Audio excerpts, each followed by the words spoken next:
My fusion system. Fusing 1,000 chickens at the start. Translator. Endless Fantasy Translation Editor. Endless Fantasy Translation. Chapters 1 to 15. Chapter 1. System activated, fusion initiated. It tastes terrible. 10-year-old Watson held the brick like black bread in his hand and put it into his mouth. He controlled his strength carefully and avoided using teeth-breaking force. As the eighth son of a down-and-out baron at the Holy Dragon Kingdom's eastern border, Watson felt lucky enough that he still had bread to eat for his 3 daily meals. The Holy Dragon Kingdom was located in the center of the world. It was warm like spring all year round and had abundant produce, which only served to encourage sloth in people. Tens of millions of people lived in that land, and 1 in 1,000 was a noble. However, one should not assume that a good life awaited them just because they became a noble. It was the duty of a noble to exercise control and be responsible for the management of land under their name. Since there was too much land, they paid a large amount of taxes to the country annually. Some nobles were heavily in debt, and the Gary family that Watson belonged to was one such example. They owned 100 acres of fertile land but failed to hire workers due to his father's incompetency in managing the land. As a noble, he was bad at farming, so the land was already overgrown with weeds.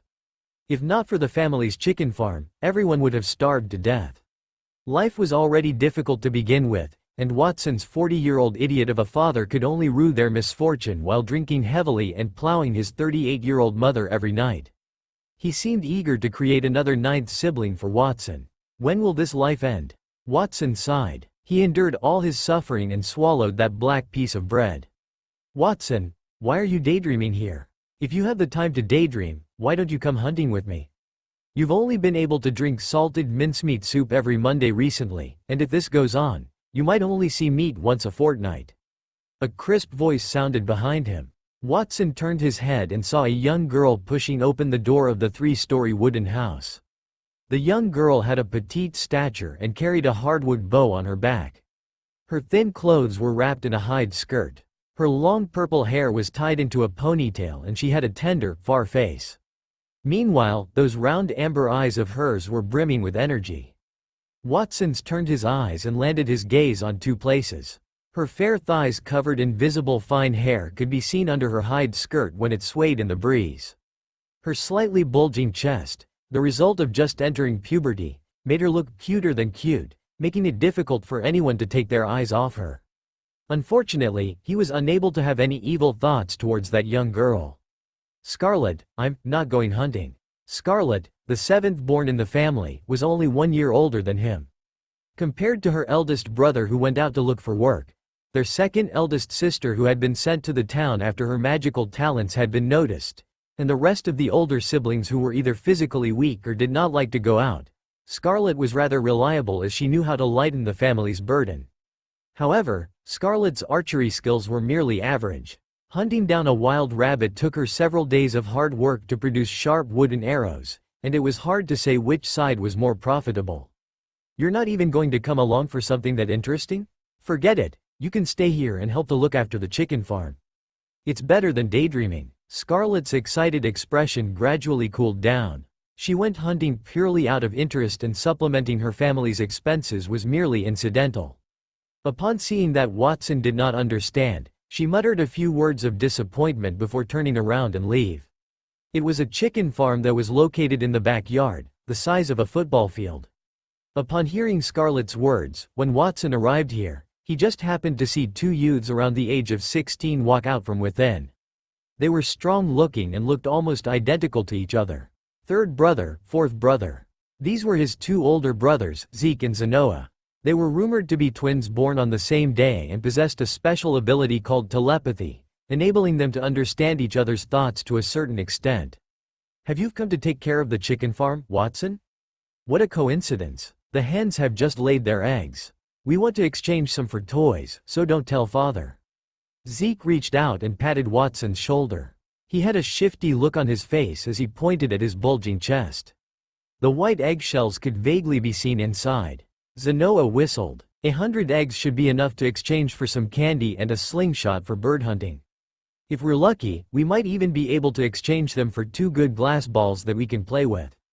Got it, I won't say anything. Seeing his two brothers leave, Watson squatted on the ground like a deflated rubber ball. What could he say? He could not even stomach his meals, let alone play. What was he to do if his family was full of unreliable people? It had rained the previous day, and a puddle on the ground reflected his dark brown hair.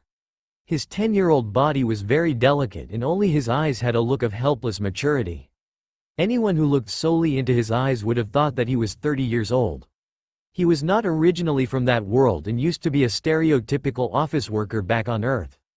Because of his miserable 6 to 9 life all year round, he could not resist uttering, "I don't want to live miserably like this."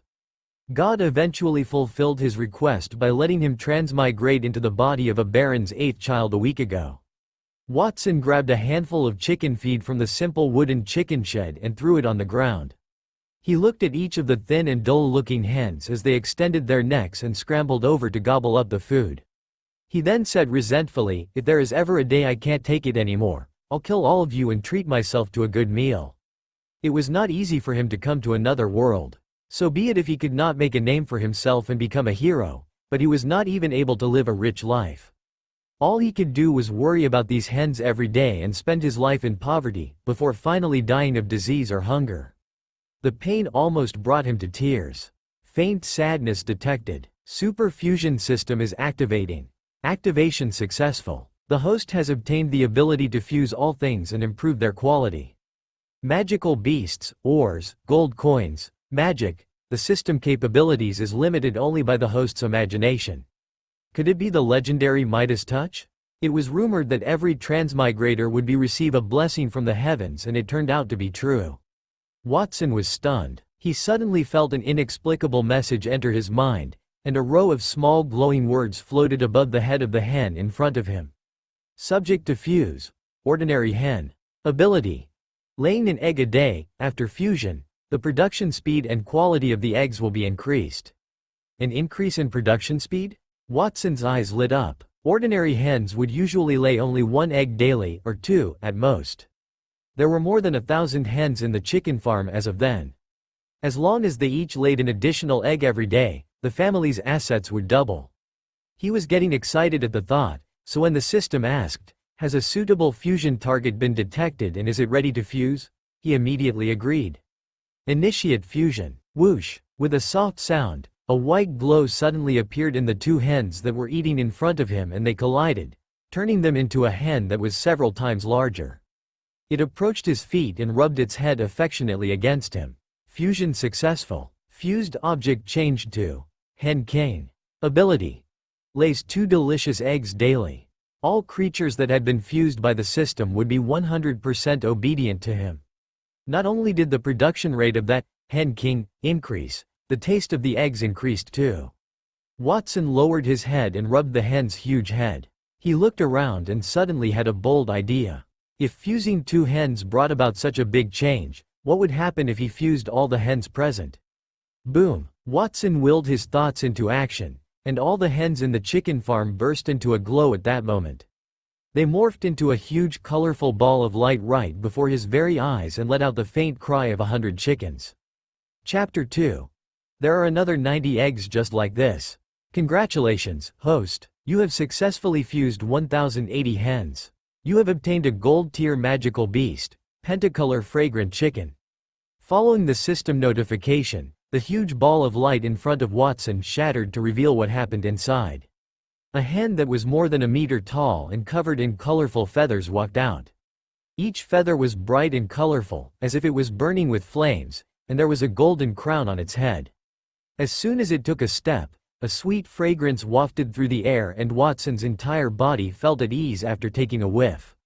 The entire chicken farm seemed to be graced by the appearance of the colorful chicken. A pentacolor fragrant chicken? Really? Watson blinked in disbelief. It had only been a few days since he transmigrated to this world, but he already understood a lot about that place. For example, there were warriors who mastered powerful combat aura, mages who could control magical elements, and powerful magical beasts living beyond the places where humans resided. Be it humans or magical beasts, all of them shared a tiered strength system. From the weakest to the strongest, they were iron, bronze, silver, gold, platinum, diamond, starlight, and sovereign. The hens from before, including Watson, could not even be considered iron rank. They were just ordinary people and ordinary chickens. The pentacolor fragrant chicken did not have much strength despite being a gold-level magical beast, but its invincible effect was enough to offset everything else. As if to prove his words, small glowing words floated above the head of the pentacolor fragrant chicken. Subject to fuse. Pentacolor fragrant chicken, gold tier magical beast. Ability. Produces 100 eggs a day with an irresistible taste. Consuming one egg increases a person's lifespan by 1 year and raises one's strength by 100 caddies. Effects weaken after repeated consumption. The incident was a prime example of having a pie falling from the sky. Watson could not help but drool. Who would not want to live for a few more years? The eggs of the pentacolor fragrant chicken were even more exaggerated than the rumors suggested. As long as he continued to consume them, he could turn into Hercules within a few months. Being able to possess several hundred caddies worth of strength at the age of 10 was unimaginable, and even the weightlifting champions in his previous life paled in comparison. Aside from himself, his family's physical fitness could also be improved while the extra eggs could be sold. The production of 100 eggs a day was lower than before, but the price became much higher. An ordinary hen egg was only worth 1 copper coin, while the eggs of the pentacolor fragrant chicken were worth 1 gold coin. 1 gold coin was equivalent to 100 silver coins, which was equivalent to 10,000 copper coins. Therefore, the pentacolor fragrant chicken did not lay eggs, but gold. Watson was so excited that he could not resist hugging the pentacolor fragrant chicken and take a bite out of it. Since you are the first pet to be fused and the hope of the entire family, I'll call you Emperor Cluck from now on. The king of the chickens who made them a fortune every day. Cluck, cluck, cluck. Emperor Cluck spread its wings and raised its head to cry out twice. Its voice shook the ground slightly, like thunder on a sunny day. It then raised its butt, with 5 colored eggs flying out one after another before landing on the ground. They were 2 times bigger than an ordinary egg and had mysteriously beautiful patterns all around. Its outer shell was also very hard, and rather than breaking upon impact, it made a metal clanging sound, like a work of art. Soon, eggs piled into a heap behind Emperor Cluck. There were exactly 100 of them. Once it was done, it shook its feathers and lay on the ground in a slightly dejected manner. Watson was stunned. He had seen hens lay eggs, but he had never seen a hen lay 100 eggs at once. He wondered how such a small body could contain that many eggs. He subconsciously picked one up and knocked it with his hand. The eggshell, which was unusually hard, became very fragile in his hand. In an instant, he cracked it open, and a somewhat dazzling golden yellow liquid began flowing out. Ignoring the fact that it was a raw egg, Watson widened the crack, opened his mouth, and slurped in all that eggy liquid. It was cold to his mouth and had a sweet, indescribable, yet delicious taste. A warm feeling then manifested in his limbs and bones. The pores on his body opened, and a powerful force surged through his blood vessels.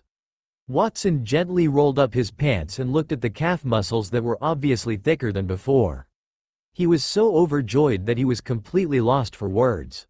Edward Gary got up from the bed. The chicken's sudden cry made him shiver in fear. What was that calling? Edward pushed away the blanket to reveal his hairy chest and looked out suspiciously from the 3rd floor window. As a down-and-out baron who was well known throughout the land, he was lamenting his sufferable life and lack of money as usual. He was already about to make another baby with his beloved wife Catherine but was scared to death by that ear-piercing sound. Beside him, Catherine turned over and smiled lazily. Perhaps a magical beast has entered the village. Why don't we go out and take a look? Although she was in her late 20s, Catherine still retained her beauty. Her slightly curled chestnut-colored hair rested on her shoulders, and there were almost no wrinkles on her smooth and clean face. Forget it. In this broken place where I live, there is no wheat in the fields and no fruit on the trees. How could it possibly attract any magical beasts? It must be some child shouting. Let's continue. Edward laughed self-deprecatingly. Creating more children was just what he needed to turn things around. Although having a child would cost him a lot of money, the possibility remained that he could create a child with unparalleled talent or an amazing appearance that caught the eye of a certain noble. His reputation would soar to the sky if that happened. Just as Edward was about to withdraw into the blanket, he heard Watson shouting from outside. "Father, Mother, look here. I've got the eggs of the pentacolor fragrant chicken. We're rich." Pentacolor fragrant chicken. The heat in Edward's heart was completely extinguished. An hour later. Indeed, it does look like the eggs of the pentacolor fragrant chicken. Edward was dressed in a washed-out white robe and sat at the head of the dining table. Beside him was Catherine, who wore a long coarse dress and held his hand. At this moment, the two of them were staring at a five-colored egg placed in the middle of the table. Scarlett, who was out hunting, as well as Zeke and Zenoa, who went to exchange eggs for toys, had all rushed back. They sat beside Watson according to their age. Other than their eldest brother and second sister who were away from home all year round, as well as their fifth brother and sixth sister who were at home but basically did not leave their rooms, the entire family had already gathered there. "It's so beautiful. The design on this egg looks like it was painted with dye. Watson, where did you pick up this egg?" The pentacolor fragrant chicken is the rarest among all gold-tier magical beasts. Due to the difficulty in breeding and the low ability to produce eggs, as well as the fact that the eggs are loved by the great nobles, almost all of them have already been caught. Aside from Edward, even Scarlett, Zeke, and Zenoa could not help but gasp in awe at Watson's good fortune. The value of a single egg was equivalent to the value produced by all their hens in the past 10 days. Ahem. Edward was the first to react, clearing his throat before saying, "Watson, since you found this egg, you'll get half the profit regardless of how much it's eventually sold for." "Father, I didn't bring this egg back to sell it. I brought it back for everyone to eat." Watson rejected him outright. "What a good child. I understand your pain, but how can we bear to eat such a precious egg?" "That's right, Watson. An egg can only be eaten once. If we were to exchange it for meat, it would be enough for us to eat for a few days." Scarlett followed Edward's advice. Although Zeke and Zenoa swallowed their saliva, they controlled themselves. As the youngest child in the family, Watson knew how to bring out good things to share, and it was embarrassing for his elder brothers and sisters to be greedy. "Father, brothers, and sister, you're all so kind. Do you think that there's only one egg from this pentacolor fragrant chicken? You're wrong. There are more than 90 eggs just like this. I just didn't bring them because I was afraid of knocking them over." Noticing the shocked and flabbergasted faces of his family members, Watson cocked an eyebrow. "It's not just the eggs. I've also managed to get a pentacolor fragrant chicken. It was wandering around our family's chicken farm. If you don't believe me, I'll bring you over to have a look right now." Chapter 3. A Bright Future. Inside the huge chicken farm, the pentacolor fragrant chicken walked valiantly, occasionally lowering its head and using its claws to flatten the uneven ground. It was obviously repairing its own territory. It really is a pentacolor fragrant chicken. But where are the other chickens in the chicken farm? Edward stared at Emperor Cluck, whose every move contained great power, and was a little dumbfounded. There had previously been 1,000 hens in the chicken farm, so could all of them have been eaten by that gold-tier magical beast? However, there were no traces of blood or chicken bones left behind on the ground. After hearing what Watson said at the dining table, Edward immediately brought his wife and children to the chicken farm and was anxious to have a look at it. "Father, after this pentacolor fragrant chicken came over, all the hens in the chicken farm ran away. They must have been scared off." Watson scratched his head in embarrassment. The system was of such great importance that he did not dare to mention it, even to those closest to him. "They all ran away?" Edward was reluctant at first, but he got over it as the value of that pentacolor fragrant chicken was 100 times more valuable than 1,000 hens. He said, "So be it. Legend has it that powerful magical beasts have extremely strong territorial tendencies. This pentacolor fragrant chicken is so proud and it probably doesn't allow ordinary chickens to live with it. God blessed us and gave us the good fortune of meeting it. What's important is that it doesn't run away." Edward was feeling more happy than reluctant. The pentacolor fragrant chicken laid eggs worth their weight in gold, and as long as the chicken stayed at home, they would not have to worry about food and clothing. Edward decided to be frugal during the coming period. He would save the remaining meat in the house to the chicken, and after it laid enough eggs, he would sell them to turn his life for the better. "This chicken looks so fat and delicious. Let's stew it later." Watson's seventh sister, Scarlett, placed her finger on her pink lips and could not help drooling. Edward's expression froze. After all, she was still a child and all she knew was how to eat. His heart would break if she ate such a precious magical beast. Stupid seventh sister, how can you possibly eat such a precious chicken? Zeke and Zenoa said in unison. Edward thought to himself, my third and fourth children are still the most sensible. The twins then said in a louder voice, we should sell it. Maybe we can exchange it for a big farm filled with slingshots and endless glass marbles. A dumbfounded Edward got so angry that his body became unsteady. Thankfully, Catherine managed to support him in time.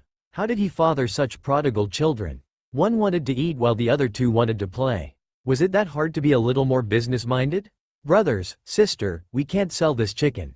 We'll only be able to earn more profits by keeping it and having it lay eggs. The pentacolor fragrant chicken can lay 100 eggs every day. If you convert that into money, it's 100 gold coins.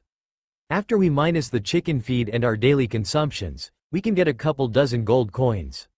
We'll be able to get a few thousand gold coins within a year, Watson explained with a smile. Even the famous big farm owners in the vicinity could rarely earn that many gold coins. Watson is still the most sensible one. Edward could not help but nod after finally hearing some reason. At only 10 years old that year, Watson was his youngest child, whom he did not pay much attention to at first. His seventh child, Scarlet, knew how to shoot arrows and occasionally went out to hunt. The twins Zeke and Zenoa were quick-witted and knew how to exchange their family's belongings for some trinkets, so they had the potential to become merchants. Watson was the one who seemed dull since he was young and did not seem to know anything. At that point, however, it appeared that this youngest son was the true outstanding one. In addition, he was lucky to have met the pentacolor fragrant chicken, so the chicken farm would be left to him to manage in the future. Eighth brother, we understand what you're saying, but how are we going to keep this multicolored fragrant chicken? We can't stop if it wants to run. Don't tell me we have to tie it up? We've never raised such a precious magical beast too, so what if it dies? Zeke tilted his head and had a doubtful expression. These words doused Edward's enthusiasm like ice water. Zeke was right. Even if the pentacolor fragrant chicken was the weakest gold-tier magical beast, it was not something that could be controlled by a rope. How could they stop it if it wanted to leave? Moreover, if they failed to serve it well and the pentacolor fragrant chicken died, there was nowhere else they could cry to. Don't worry about it, everyone. I don't know what's going on with this pentacolor fragrant chicken, but it's very close to me.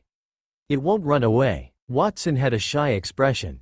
He waved his hand and said, come here, Emperor Cluck. The pentacolor fragrant chicken, which had a proud look on its face just a moment ago and was kicking a stone, flapped its wings in an instant and ran all the way to Watson's leg.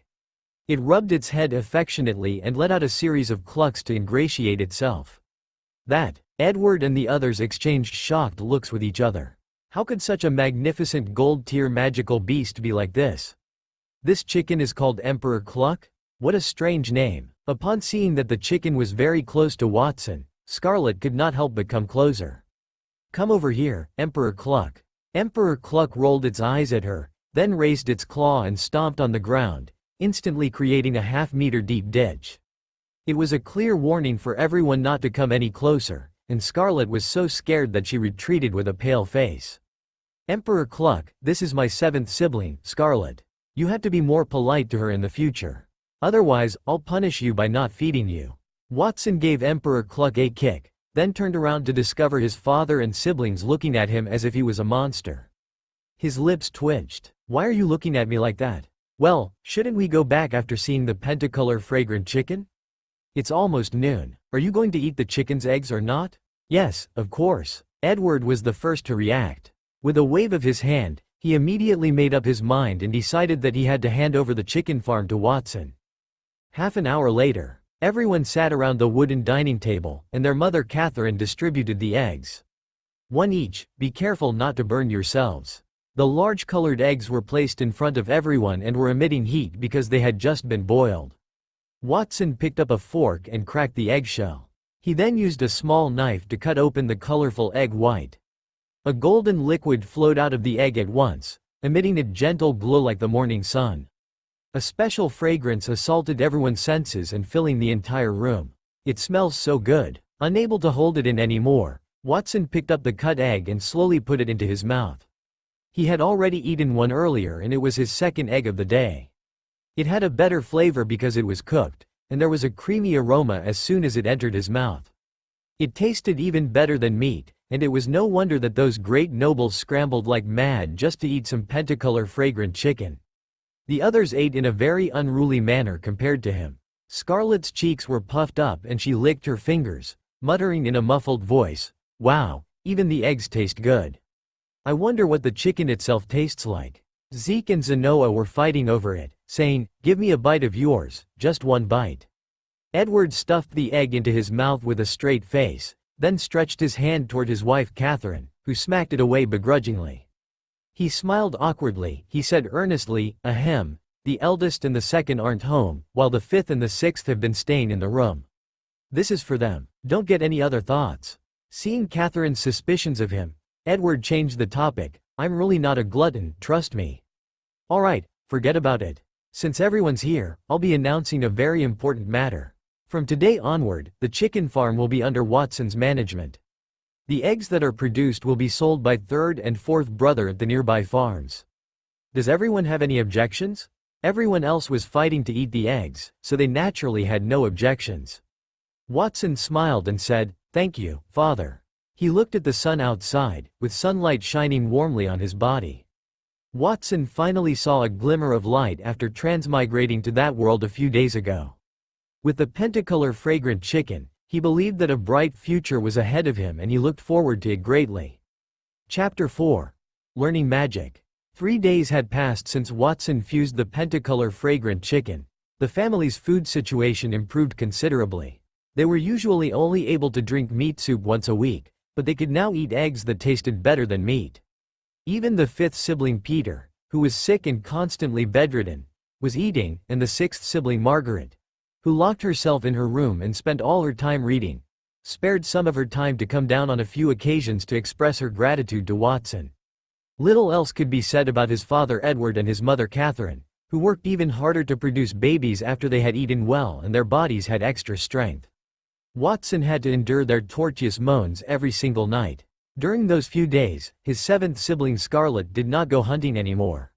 She had been tagging along with him to look after the pentacolor fragrant chicken. On the other hand, Watson had to be on guard against his gluttonous sister, lest she bring the chicken away to stew when he was not paying attention.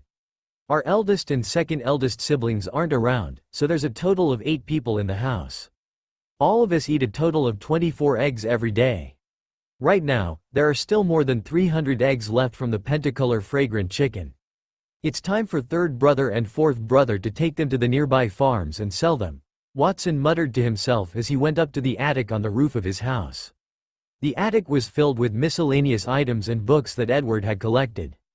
There were 2 rows of bookshelves, and the books on them were covered in dust. Among them were a plethora of books on cultivation. Books were very precious in that world and only nobles had the right to learn from them. Ordinary civilians could not even afford to buy them, let alone read them. Watson went there in order to learn magic. In the world with swords and magic, strength was always respected. If he could not become stronger, the news of the pentacolor fragrant chicken would definitely make people jealous. He had eaten more than 10 eggs in the past few days and his life expectancy had increased by 10 years. His height had also increased slightly and his body had developed muscles despite not exercising. It would be a pity if he did not cultivate when his body had become so capable. Whoosh! Watson walked into the attic and carefully closed the door behind him. He went to the bookshelf and picked up a book called Encyclopedia of Basic Magic, then blew at the dust on it. The cultivation system in this world was mainly divided into 4 types, namely warriors, mages, archers, and priests. Among them, warriors' cultivation was the least difficult and could be learnt by oneself. After mastering it, the body would produce a power called combat aura. Their body could withstand knives and swords, and a wave of the hand could break metal. Training to become an archer or a priest was more difficult, requiring someone to guide them in helping to unlock their aptitude. Archers needed to sign a contract with the elves to obtain the power of nature, while priests had received the power of holy light by going to the temple and asking the archbishop to hold a heavenly enlightenment ceremony. All of that could be solved with money, but the most difficult to cultivate was mages. Only those who had the talent to communicate with magic elements could learn it, and such people numbered 1 in 10,000. However, mages were also the strongest after cultivating. Powerful mages could destroy the world and could defeat 10 warriors of the same rank as the mage. The only drawback was the time required to chant spells, which was a disadvantage in close combat. If I want to learn magic, the first thing I have to do is to check if I have the talent for magic. No one else in my family can do it other than my second sister. I wonder if I can do it? Watson opened the Encyclopedia of Basic Magic. Edward had 8 children, and only his second child had the talent for water-type magic. She had left home to study in her early years, and as long as she became a powerful mage, she could even obtain a status higher than that of a baron in addition to inheriting the family business. When his second sister's talent was detected, the family held a long-awaited feast and celebrated for 3 days. Edward commenced his hard-working child-making sessions in the hopes that another child with talent for magic would appear in the family. Unfortunately, talent was not something that could be obtained simply because one wanted it. Every child in the family had been tested at birth. Watson had been tested before and he proved to be talentless, but magical talent was related to a person's soul. Since was a transmigrator whose soul did not belong to that world, he wondered if there were any changes. He acted on his thoughts. A magic circle called the testing circle was recorded on the first page of the Encyclopedia of Basic Magic. It was specifically used to test whether a person had talent. Watson took out the knife that he had prepared beforehand and lay on the ground, where he spent half a day drawing a huge pattern according to the drawing in the book. It was oval in shape, with the sun and moon at the top and bottom respectively. It symbolized light and darkness, the 2 most powerful magic elements. On the left and right sides were 4 magic symbols: earth, fire, water, and air. Altogether they formed the 6 basic magic elements that made up the world. Standing in the center of the circle, Watson silently chanted the spell recorded in the book: light illuminates the world, darkness envelops the earth, and the power of the 4 elements bear the weight of all. Faith shall be dedicated to the elemental god, and upon me a miracle will be bestowed. The spell dissipated, and the small attic began to shake. Faint spots of light appeared in the air like fireflies, and flickered as if heaven and earth were breathing. All those spots of light began circling Watson's body, turning blue and pouring into the right side of the magic circle.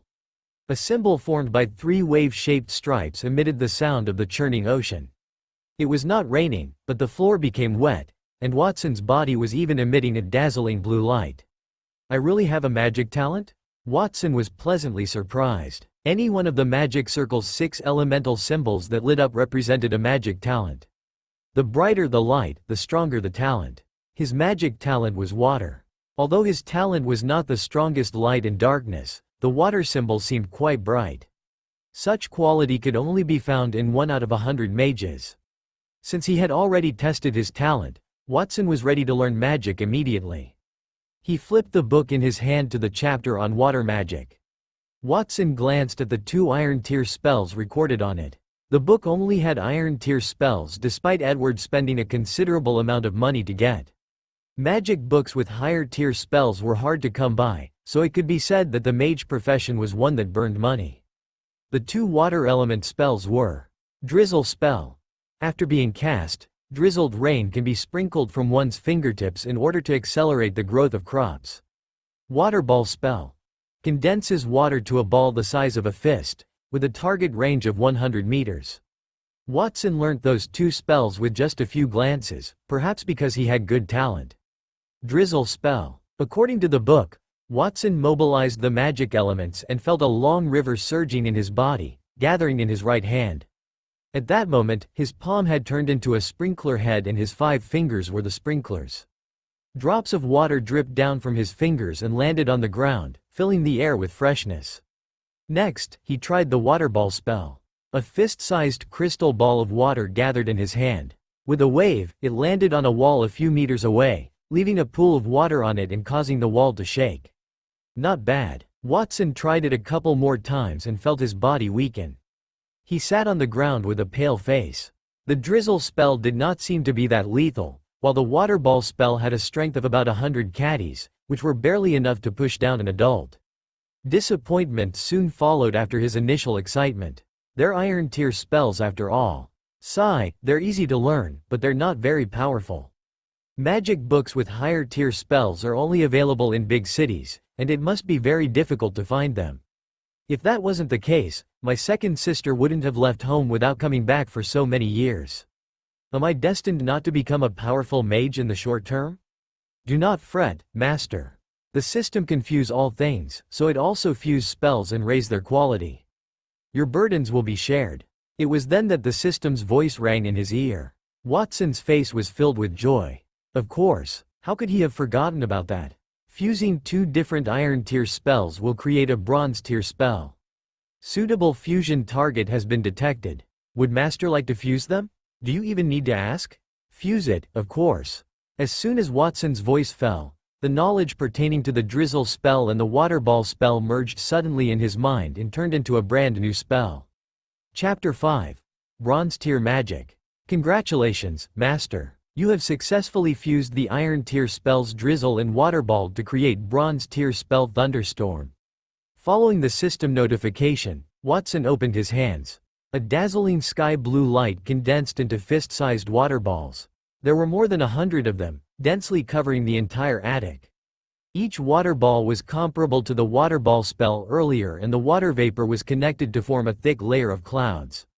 Watson stood among the clouds in surprise and recalled the knowledge in his mind. Bronze tier spell, Thunderstorm.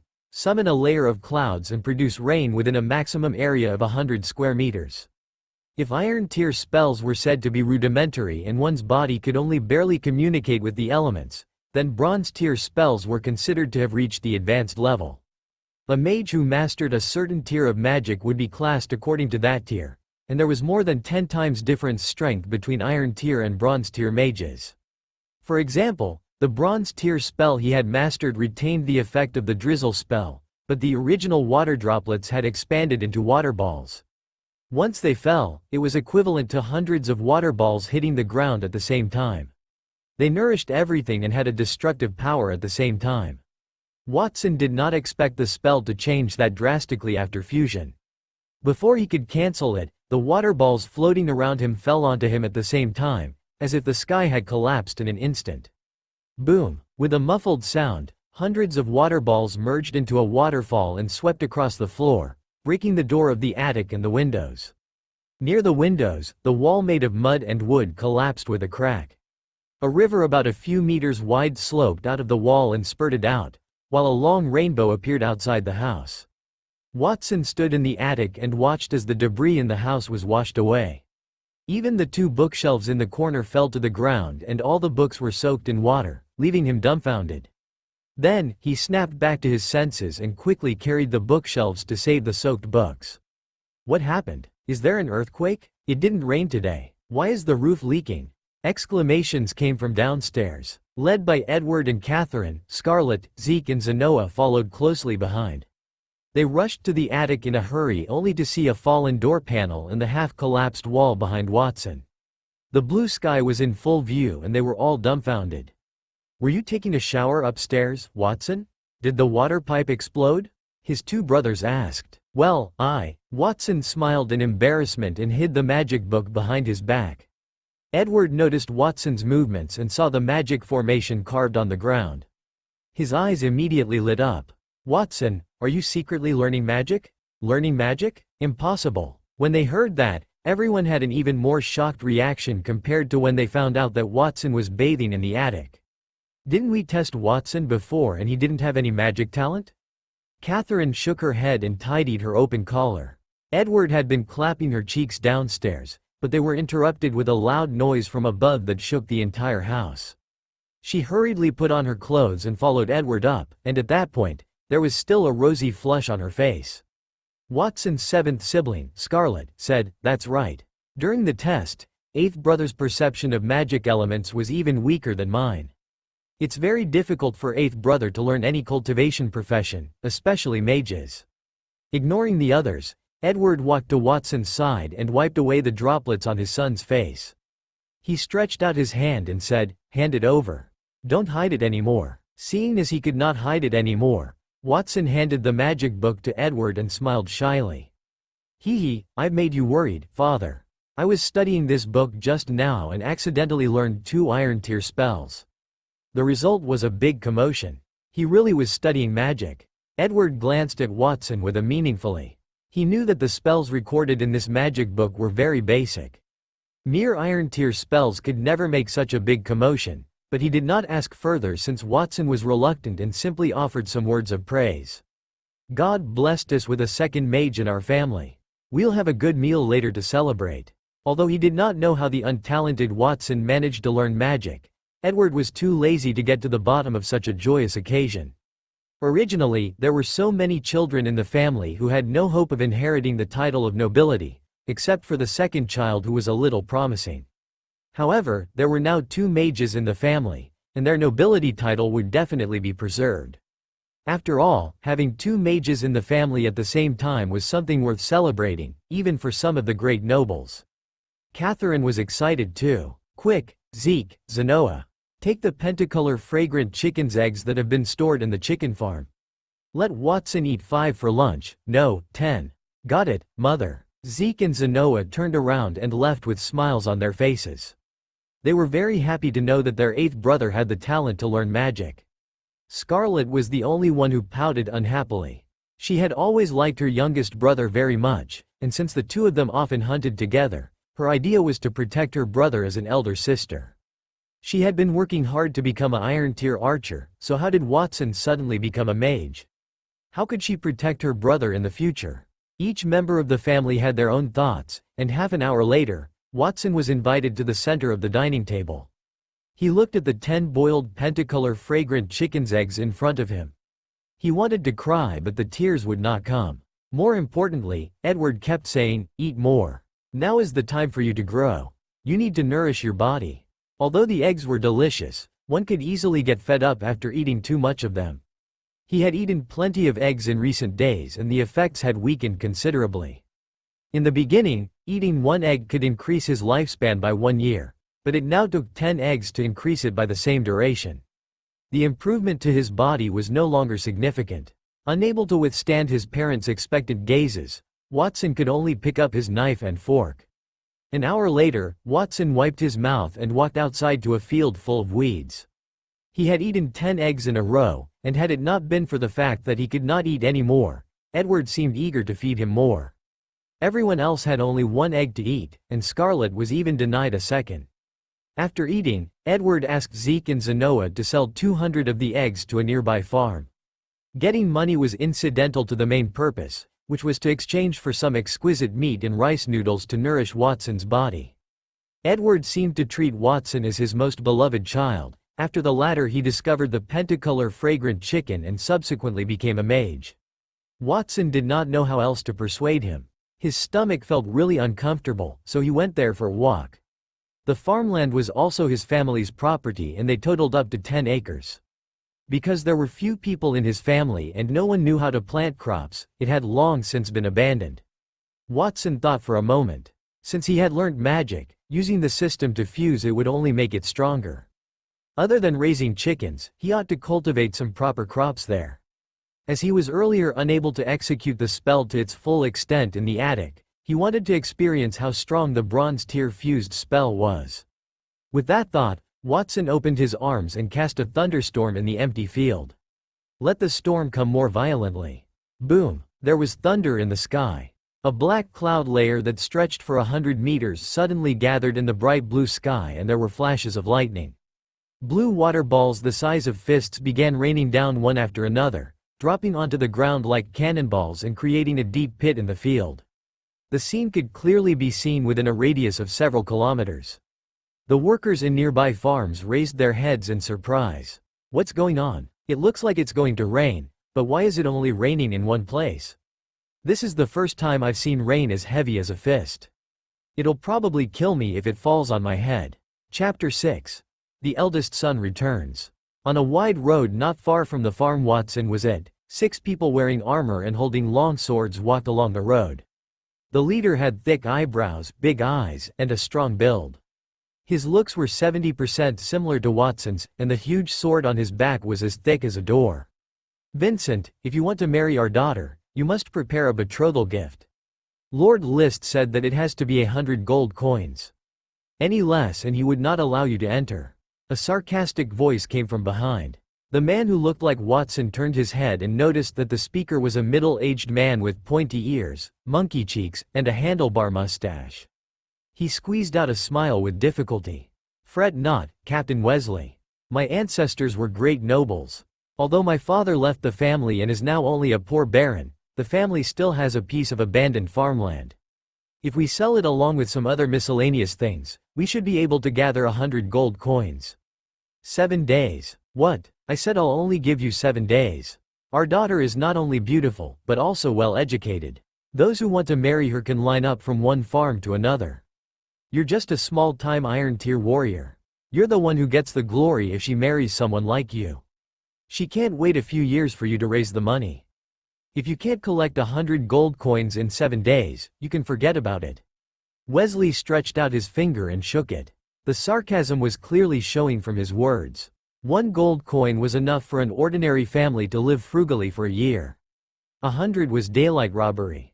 Vincent clenched his fists and sighed. I know. I'll do my best not to disappoint her. If Watson was here, he would definitely be surprised to see this man, because this man was Vincent Gary, Edward's eldest son and Watson's older brother. Vincent was already an Iron Tier warrior at the age of 20, and was only one step away from becoming a Bronze Tier 1. Due to his outstanding talent, he was valued by a big farmer named List, who recruited him to be a guard. The people beside him were also farm guards, and Wesley was a captain. Like him, they were also warriors who had 1 foot in Bronze Tier.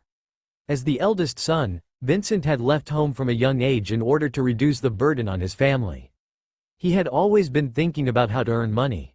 The easiest way to become rich was to marry a rich woman. It was not that Vincent did not want to work hard, but time waited for no man. There were still a bunch of younger brothers and sisters waiting for him to take care of them.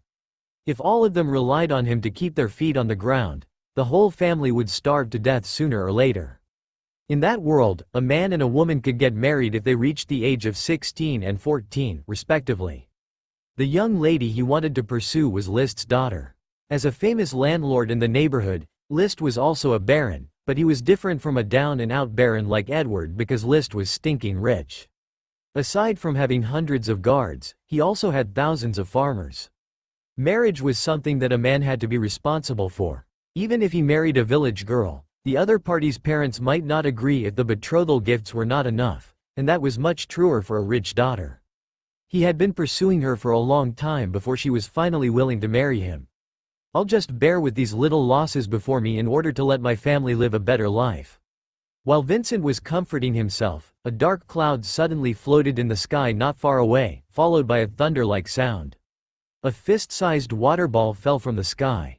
The wind in the sky rose and the clouds surged, while the ground was filled with mist. The whole scene took him by surprise. What's going on? He had seen rain before, but he had never seen one of such magnitude. It did not seem like a natural phenomenon, but more like someone was casting a spell. However, changing the weather was the symbol of a Bronze Tier mage. A mage of this level would usually enjoy a good life in a big city, so why would they appear in such a remote place? Moreover, looking at the area covered by the spell, it seemed to be his family's unused wheat field. Not good. Feeling that something was not right, Vincent rushed over. He knew that the only valuable thing in his family was a piece of farmland and a chicken farm. After years away from home, he had no idea how many hens were left there, and the wheat field was originally something he had planned to give to Wesley. What was he to use as a betrothal gift if the field was destroyed? Follow him. Wesley was initially shocked by the torrential rain in the distance and he frowned when he saw Vincent's actions. Although he did not know why Vincent was so agitated, he was a guard sent by the master. He could not let anything happen to Vincent, so he immediately waved his hand and led a few of his men forward. Watson stood in the farmland, summoning the wind and rain. He breathed heavily and felt very comfortable. The fist-sized water ball fell on his body and bounced off like jelly. It would not hurt him because he was the wielder of the magic. The water ball fell on the ground and cracked the dry yellow soil open. Sweet water flowed freely, turning the soil from yellow to black. In just a few minutes, the yellow soil had become fertile black soil. The weeds growing in the field were also growing rapidly. They grew from the height of a calf to the height of an adult, burying Watson. If it were wheat in the field instead of weeds, their height would be enough to feed his family for several years. His original intention was to nourish the land and make it more convenient to grow things. However, the weeds were growing so well that it would be troublesome to weed them in the future. It's almost done. If this continues, the weeds will not be able to be removed. Watson's body swayed. He wiped the water off his face and felt the magic elements in his body being rapidly consumed. He stopped casting magic and the clouds in the sky immediately dissipated. Magic was essentially a kind of energy. That energy was contained in the soul and could communicate with heaven and earth. When that energy was almost depleted, people would fall into weakness. Most mages would appear thin and weak because they could not replenish their energy throughout the year. Watson had been eating the pentacolor fragrant chicken's eggs for the past few days, and his body size was already comparable to that of a 13 or 14-year-old boy, yet it was still intolerable for him. "Where did you come from, mage? How dare you secretly cast a spell in this field? Don't you know that this is my family's property? Hurry up and come out, or I shan't be blamed for sparing you no courtesy." Vincent panted as he ran. He pulled out the huge sword on his back and stood outside the field, shouting. Having seen the sudden change earlier, he expected that the field would be a mess but was surprised to see it being filled with greenery instead. He was surprised and relieved at the same time, as long as the field was not damaged. "Who are you? Why are you speaking so arrogantly?" Hearing the unfamiliar voice outside, Watson opened up a path among the weeds with great difficulty and walked out. This was clearly the property of the Gary family. If the eighth child had not said anything yet, what right did the other party have to lambaste him? As soon as he walked out of the field and saw the man standing outside, both Watson and the other person were similarly stunned. "Big brother? Eighth brother, it's you." Vincent's mouth was wide open and he did not know what to say. He had never thought that the person suspected to be a bronze-tier mage was actually his eighth brother. Watson ought to have no magic talent. "Vincent, what's wrong? Is this child a member of your family? How lucky of him to become a mage at such a young age." At that moment, Wesley had also rushed over with a few guards. He could not hide the envy in his eyes as he looked at Watson. He had just arrived when he heard Vincent address the child opposite him as eighth brother. Everyone knew that a mage was equivalent to 10 warriors of the same tier. Even the farm where Wesley was stationed at did not have any powerful mages guarding it. The future achievements of a boy who possessed such strength at such a young age was limitless. Wesley initially showed little concern about Vincent marrying the young lady, but he was beginning to feel uneasy. "This isn't the place to talk. Let's go." Vincent suppressed the shock in his heart as much as possible, then reached forward and grabbed Watson before heading home. Half an hour later, Catherine placed a plate of boiled eggs on the dining table. There were more than 10 colorful eggs emitting a light fragrance. Edward, who was sitting next to her, had a smile on his face. "You've been away from home for a few years now, Vincent. Why did you suddenly come back? It's good that you're here. These eggs were freshly laid by our pentacolor fragrant chicken. They're still fresh. Quick, try them." I didn't hear wrongly, did I? Pentacolor fragrant chicken? I've heard Master mention this kind of chicken before. It's usually a tribute for great nobles. Even Master never had the fortune to eat these eggs. Do we really have the right to eat them? Wesley and the other guards sat around the dining table. They stared at the eggs in front and did not even dare to lay a finger on them. They originally thought that Vincent was just a poor boy and never expected his home to own a hen that laid golden eggs. What was the reason for such a rich person to marry into another rich family? The eggs of the pentacolor fragrant chicken? Vincent was also at a loss. He was well aware of what his family was worth and would not have gone out to work otherwise. Were they still the same poor family that could not open the pot and had to eat a piece of meat for an entire week? Was anyone able to tell him what had happened in the past few years when he was away? Chapter 7. Inviting a wolf into the house. Wesley felt that he had hit the jackpot. He was exactly 40 years old this year. As the captain of the farm under Master List's name, his talent in cultivation was only average and he had not yet reached bronze tier. All he did in the farm was catch thieves and maintain order. He never did anything too overly meritorious and could not even save up a single gold coin a year. At that moment, Wesley looked at the eggs on the plate and gulped. He felt that a bright future was right in front of him. It was a pentacolor fragrant chicken. He initially accompanied Vincent home because he wanted to inquire about the latter's family's conditions and urge Vincent to gather 100 gold coins. He had changed his mind after that. Rather than letting the kid sell his family's assets and marry into the family, why not? Wesley had always looked down on Vincent. They were both poor kids, but the master looked up to him because his talents were slightly better. Why must the master look up to Vincent instead of Wesley? Captain Wesley, this family actually has a live pentacolor fragrant chicken. This chicken is worth more than 10,000 gold coins.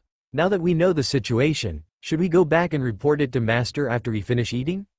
Do you guys think that Vincent will use the pentacolor fragrant chicken as a betrothal gift? One of the subordinates leaned close to Wesley's ear and lowered his voice to ask in an excited manner. Like Wesley, they did not think much of Vincent in the past, but as long as Vincent married into the family, the pentacolor fragrant chicken would be considered half of their farm's property. They might be able to occasionally eat such expensive eggs in the future, and everyone would be happy if Vincent was willing to use the pentacolor fragrant chicken as a betrothal gift. How stupid. Do you think Vincent would dare to give such a precious thing away? Look at this family and find out more about them. If they don't have anyone influential backing them, we can take the pentacolor fragrant chicken away. It isn't nice to eat other people's food and rob them so openly, is it? One of the subordinates spoke weakly, but received a glare from Wesley. Shut up. Is it robbing if you're doing it for master? You've all got limited vocabulary and you should speak properly. This isn't robbing, but protecting. A precious thing like the pentacolor fragrant chicken is only safe in our hands. Wesley glanced at Edward and Catherine, who were still being courteous, then looked to the side. He noticed that there were only 2 other children in the house aside from Vincent, and those 2 were not even teens yet. His gaze then became dangerous. Should he just let Vincent marry into the family? Absolutely not. Even if Vincent agreed to use the pentacolor fragrant chicken as a betrothal gift, doing so would only make Master List favor Vincent more while wanting nothing to do with Wesley. It would be better for Wesley to bring the pentacolor fragrant chicken back. If Master List was pleased, Wesley might even be rewarded with gold coins so plenty that he could not even spend it all in his entire life. It was every man for themselves. Looking at Vincent again, Wesley realized that Vincent seemed reluctant to eat the pentacolor fragrant chicken's egg even though he wanted to, and was instead asking his family about the changes that had happened over the years. A subordinate immediately sneered, "You all saw that, right? He's a poor kid. He wouldn't be able to enjoy the pentacolor fragrant chicken even if he had it. Why not let us have it?" His subordinates quickly acknowledged him in a low voice. Then, someone gave him a push. Wesley turned his head in dissatisfaction. "What are you guys saying? Didn't I say that this is protecting instead of robbing?" The person who pushed him stared fixedly at the egg on his plate. "Captain Wesley, you've misunderstood. What I'm trying to say is that your egg is about to get cold. Such a precious egg won't taste good if it gets cold. Why don't you give it to us if you don't want to eat it?" "Get lost." Wesley immediately stuffed the egg into his mouth, tasting the rich fragrance and the warmth that flowed into his limbs. His resolve was strengthened even further. He had to rob that pentacolor fragrant chicken. An hour later, at the chicken farm. "Captain Wesley, what is you wanted to say when you dragged me here?" Vincent stood outside the chicken farm and sighed as he looked at a half-meter-tall male chicken adorned in colorful feathers. He had just heard from the dining table that the chicken farm was now managed by his 8th sibling. 1,000 hens were unfortunately loose after accidentally obtaining a pentacolor fragrant chicken. It did not matter though. Vincent did not mind at all. 100,000 hens could not be compared to a single pentacolor fragrant chicken. 8th brother had said that a pentacolor fragrant chicken could lay 100 eggs a day, and each egg was worth 1 gold coin. Originally, he had been reluctant to eat the eggs given by his mother, but after hearing that, he felt relieved and ate them. Other than tasting absolutely superb, his physical fitness had also improved a lot. He was originally only 1 step away from becoming a bronze-tier warrior, but he felt that he could have a breakthrough at any time. However, the news that made him the happiest was his 3rd and 4th brothers bringing over 200 eggs to sell in a nearby farm. He estimated that they would be back in 2 days, and his father had already promised to give him 100 gold coins as a betrothal gift.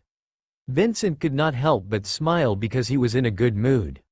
The sight of that expression made Wesley curl his lips in disdain. "I won't beat around the bush, Vincent. The reason I called you here is very simple. Hand over the pentacolor fragrant chicken and let me bring it back to Master List. What do you mean, Captain Wesley? Vincent's expression changed instantly. What do you mean? Hee, such a precious magical beast is wasted on your family. A good thing must be given to someone who is capable. Is this explanation enough? You want to rob this pentacolor fragrant chicken?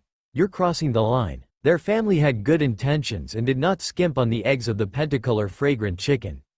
They were even prepared to let Wesley and the others stay and rest before leaving. How inhumane could Wesley be? Don't you know that it would only invite disaster if people find out that a weak person is in possession of such a precious magical beast? It'll be taken away by someone else sooner or later, so why don't you just hand it over to me? Don't worry, as long as you agree to my request, we can reduce the betrothal gift appropriately. When that time comes, I'll put in a few good words in front of Master that'll guarantee your marriage into the family. Wesley spoke slowly and his eyes narrowed into a slit. You're a smart person. Now that I've mentioned all this, you ought to know what to do. You bastard, I won't agree to you. You promised that I'd gather 100 gold coins and let me marry the young lady, but you went back on your word. Aren't you afraid that I'll tell Master about this? Vincent was so angry that his face turned red. He could see that Wesley was greedy for the pentacolor fragrant chicken and would rob him openly if the threats failed. There was only one pentacolor fragrant chicken in their family. Were his younger brothers and sisters in the house supposed to suffer, and if he just gave it away? Slap. Wesley was angered by the mockery and slapped Vincent hard in the face. Who's robbing you? This is called protecting. Do you understand? Protecting. Besides, if I bring the pentacolor fragrant chicken back, you can say whatever you want and Master won't even care. Whether you're handing over the chicken or not, I'll definitely take it from you today. Captain, we've already captured the pentacolor fragrant chicken. When do we leave? At this moment, 4 guards came running from behind. They had a black sack in their hands, and the sound of a rooster could be heard from within. It was shaking non-stop and took a concerted effort from several people to control it. The guards' bodies were covered in chicken feathers, and there were even scratches on them. It was obvious that they had fought for a while, and they even complained, lives up to its name as a gold-tier magical beast. It really is powerful. If it weren't for the fact that the pentacolor fragrant chicken doesn't have any combat ability, we wouldn't have been able to control it. Let's go. Wesley strode out without even looking at Vincent. After taking 2 steps, he stopped and said, Vincent, since we have the pentacolor fragrant chicken, you can still dare a son-in-law if you go back with me as long as you don't talk nonsense. If you dare to stop me, don't blame me if I go for your family. He had found out at the dinner table that Edward's family was just a poor noble family with no backing. Other than Vincent, only the 8th sibling named Watson seemed to have some capability as a mage. However, no matter how strong they were still children who could never stop Wesley's people. Vincent stood at the same spot blankly, not knowing what to do. He did not want these people to take away the pentacolor fragrant chicken, but everything Wesley said was right. What else could Vincent do even if he did not want to go along with it? Humiliation, unwillingness, anger. All of it finally turned into a sigh of shame. Let's go then. He was the one who had led the wolf into the house and harmed his family. He would have never come back if he had known that would happen. For the moment, he could only let Wesley and the others take away the pentacolor fragrant chicken, after which he would think of a way to steal it back. Hold it right there. Who dared to touch my chicken? As Vincent was lost in thought, a childish shout suddenly came from behind him. Everyone turned around and saw Watson striding over with an angry look on his face. Chapter 8. Fusing 100 eggs. I know you're a powerful mage, kid. But no matter how powerful a mage is, they still need time to chant before they can cast a spell. Do you think we'll give you the chance? Wesley did not panic even after seeing that Watson had noticed him. He pulled out a thin sword from his waist, and a layer of green light covered it and produced whistling wind blades. The wind blades was 3 inches long, and there were dozens of them packed closely together. That was the tour de force that Wesley made his name with, the wind blade. It used wind element combat aura to compress the air, creating a blade that was as sharp as steel on his weapon. The technique was capable of killing a person in one hit from 10 meters away. Apart from the move's convenience, Wesley was also superior to Watson in terms of size. Although Watson was taller than a normal 10-year-old child, he was only about 1.4 meters. In comparison to the 1.8-meter-tall Wesley, Watson looked a little immature. In addition, Watson's head was not as thick as Wesley's thighs, so Wesley was very confident. Of the 4 subordinates behind Wesley, 2 were in charge of controlling the Pentacolor fragrant chicken. The other 2 also drew their weapons, and their bodies emitted blue and yellow light. Watson saw everything and was slightly surprised. Is this the combat aura that warriors produce after training? He had only heard of combat aura before, but that was the first time he had actually seen it. Unlike mages whose power were stored in their souls and connected with the elements, the power of warriors was stored in their flesh and blood. The barrier formed by combat aura could not only cover weapons but also protect oneself. The external release of combat aura was the symbol of an Iron Tier warrior. After reaching Bronze Tier, such external release could form a wonderful armor too. On top of that, a Silver Tier warrior could transform combat aura into wings and fly freely in the sky. However, Watson was unsure what abilities a Gold Tier warrior would have.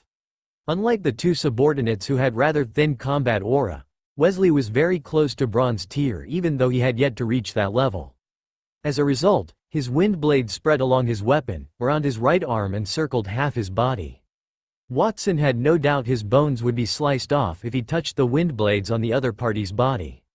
He retracted his gaze after observing for a moment.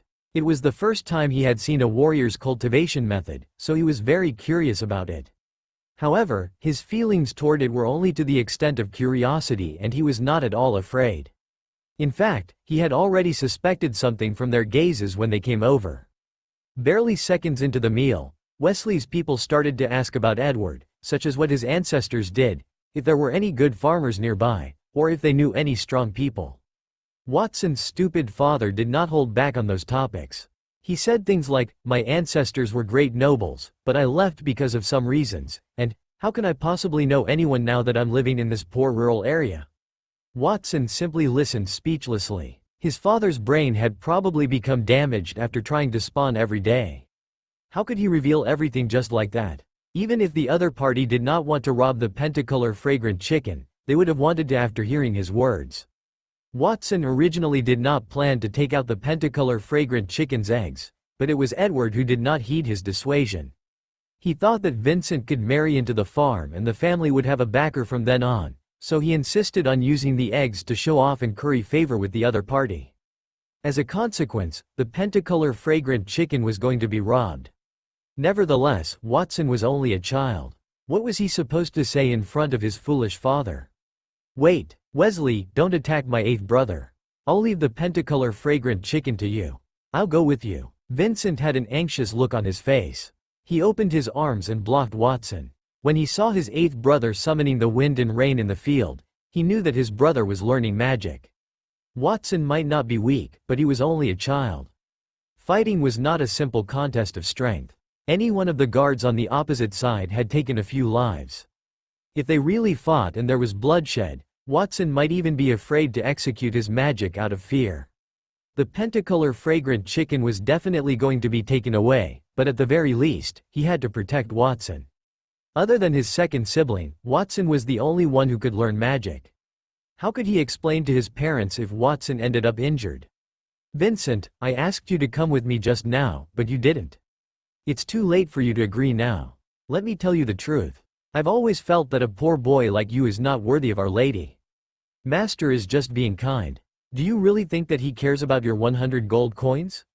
Just stay here obediently and teach your brother a good lesson. Let him know that he shouldn't provoke people that he couldn't provoke." Wesley snorted coldly. He never wanted to bring Vincent along with him in the first place. When a mere kid like Watson dared to stop him, he simply used it as an excuse. With the Pentacolor fragrant chicken in his hands, he could not be bothered to waste any more time. He no longer voiced out the excuse of protecting, not robbing. "Wesley, are you taking this Pentacolor fragrant chicken from my family for nothing?" Vincent's face turned pale. Then, with a deep anger, he pulled out the huge sword that was as thick as the door from behind him. There was nothing left in the family after the chicken was taken away and he was no longer allowed to marry into the family. Such a turn of events could drive anyone to their deaths. He had worked under Liszt for a long time, and he did so in a hard-working manner despite getting no recognition. Why did he have to be treated like that? His anger was about to burst from his chest, but Vincent did not dare to attack directly. If they really did fight, the entire family would be in trouble. So what if I took it for nothing? Get lost if you don't want to die. Wesley waved his hand impatiently. He just wanted to steal a chicken in exchange for his own bright future. Why was Vincent so oblivious about what was good for him? They were both people with arms, legs, and a complete body. Vincent could still go out to work even without the pentacolor fragrant chicken, and the family would not starve to death. Why did he have to anger Wesley? Why did he have to fight to the death with everyone? Wesley did not want to make a move if possible. He wanted to avoid killing that destitute Baron's family if he could. Big brother, there's no need to say unnecessary words. Fists speak louder than words. Watson walked out from behind Vincent and patted his big brother's shoulder. Big brother, I just want to ask you one thing. Do you want our families to be related by marriage because you like their daughter? If so, it's fine if you want to give this chicken to them as a betrothal gift. Ever since Watson fused the pentacolor fragrant chicken, he knew that the precious magical beast would attract the attention of other people sooner or later. However, he did not care, because his brother's happiness was more important. What had his brother been doing outside all this time? Was it not to lighten the family's burden and let his younger siblings have more food? He was a transmigrator, but he was also one of the men in the family. Moreover, he had the system. If he lost one pentacolor fragrant chicken, he could capture 1,000 hens and fuse it to make a new one. Vincent was shocked by Watson's words. Was that the same dull-witted little brother from before? Why did he feel that Watson was much calmer and more intelligent than an adult like him? Then, Vincent sensed the affection in Watson's words and shook his head before saying resentfully, "Eighth brother, I'm the one who has let you down. To be honest, I've only met that young lady a few times. There's no such thing as liking or disliking her. I just wanted to marry into the family so I could get some property and take care of all of you. Don't worry, after losing this pentacolor fragrant chicken, I'll definitely get you a new one even if I have to travel all the way." It was all his fault. He had brought that disaster upon them because he wanted to take a shortcut and marry a rich woman. He had let both his family and his eighth brother down. I'm relieved to hear your words. Leave the rest to me. You don't have to worry about anything. Watson walked towards Wesley and raised his right hand. Only then did everyone realize that Watson was holding a basket. The basket was covered with a black cloth, and no one knew what was inside. "What are you doing, kid?" Wesley tightened his grip on his weapon and was surprised at Watson's calmness. "Take a guess." Watson calmly said these two words and lifted the black cloth. There were nearly 100 colorful eggs inside. All the remaining eggs in the house were there. "Kid, don't tell me you're giving us eggs in exchange for us to leave the pentacolor fragrant chicken behind?" Wesley and his subordinates laughed loudly. What an idiot. Eggs were not as valuable as the pentacolor fragrant chicken itself. With it, there was no need to worry about having no eggs. However, they certainly would not spare all those eggs after laying their eyes on them. Watson's expression became colder and colder. "If you want to eat the eggs laid by Emperor Cluck, you're not worthy." It went without saying that he took out those eggs for himself to eat. An egg could increase a person's lifespan by 1 year, 100 caddies of strength. What effect would fusing 100 eggs produce? Could it directly increase his lifespan by several decades and make him infinitely strong? System detected that owner wishes to fuse. Target confirmed. Shall the fusion be initiated right now?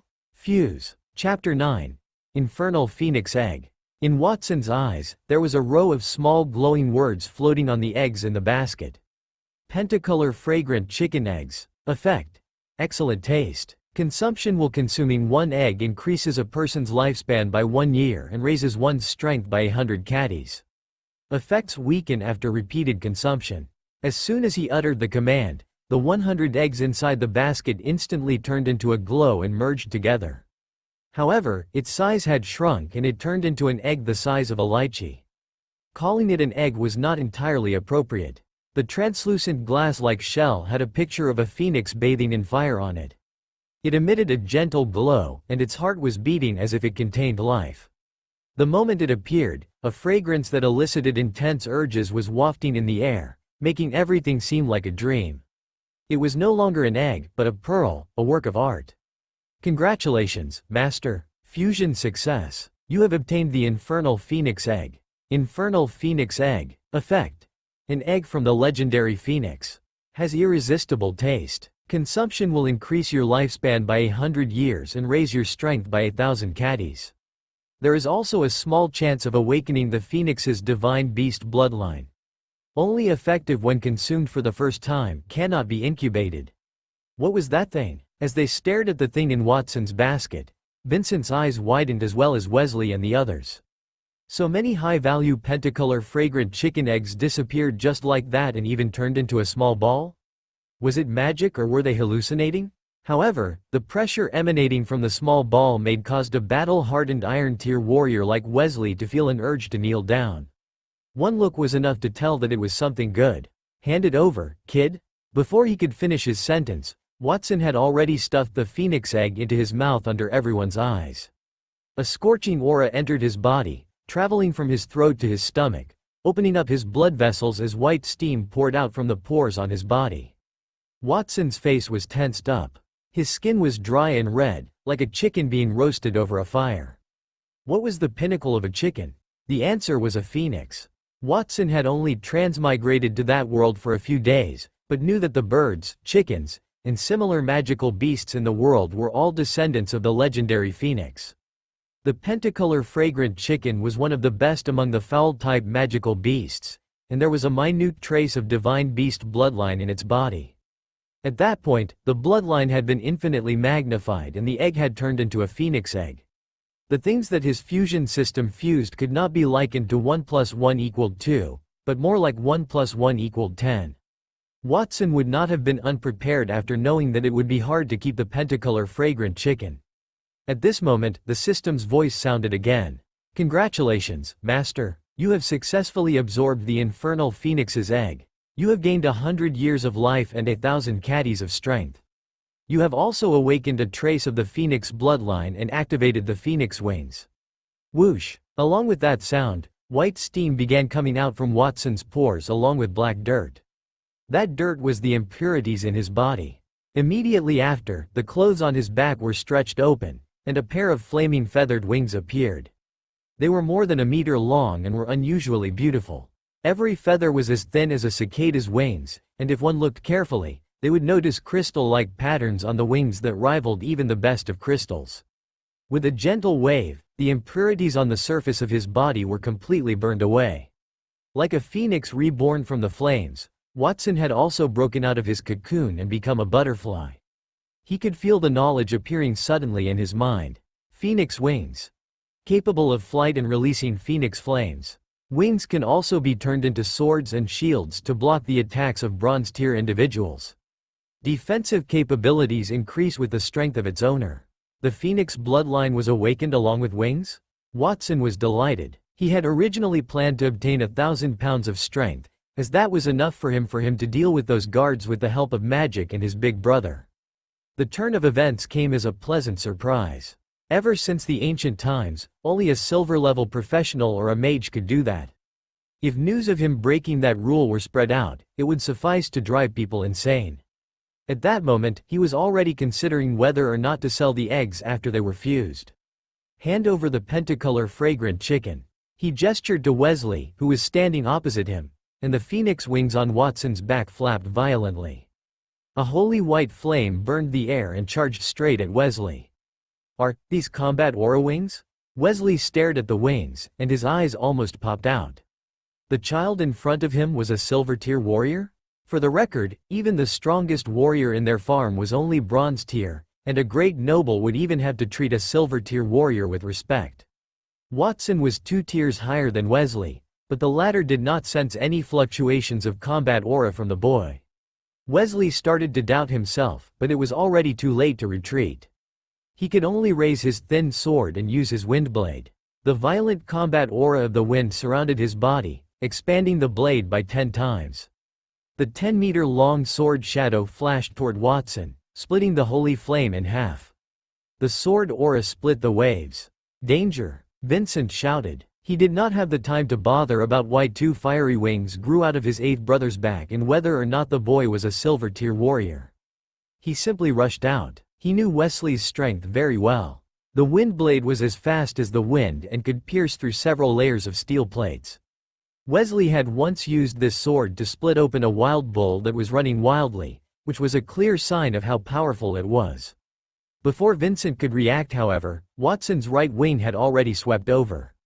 The feathers had retracted and turned into a red crystal-like shield, blocking Wesley's attack. This is an Iron Tier warrior's attack? That's all there is to it?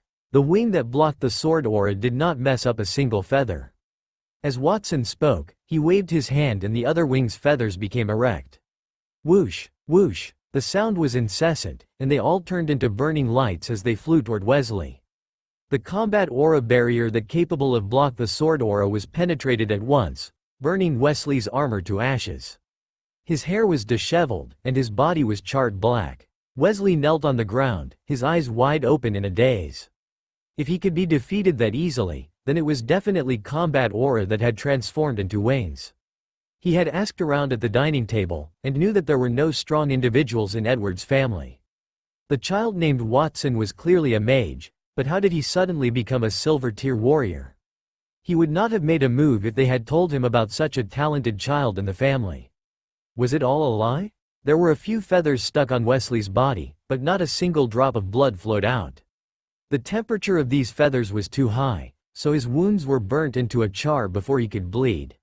Wesley opened his mouth resentfully and spat out a cloud of green smoke before falling down. After knocking Wesley down, Watson still had to make a move on the few guards behind him. Plop. Little brother, no, I mean, sir. We were wrong. Don't attack. We surrender. Before Watson was given a chance to attack, the two guards who were ready to charge threw their weapons down and begged for mercy. The remaining two guards who were restraining the pentacolor fragrant chicken also gulped and dropped to their knees at the same time. Wesley was the strongest among them, yet he was defeated in one go, so they could not possibly be so brave as to court death.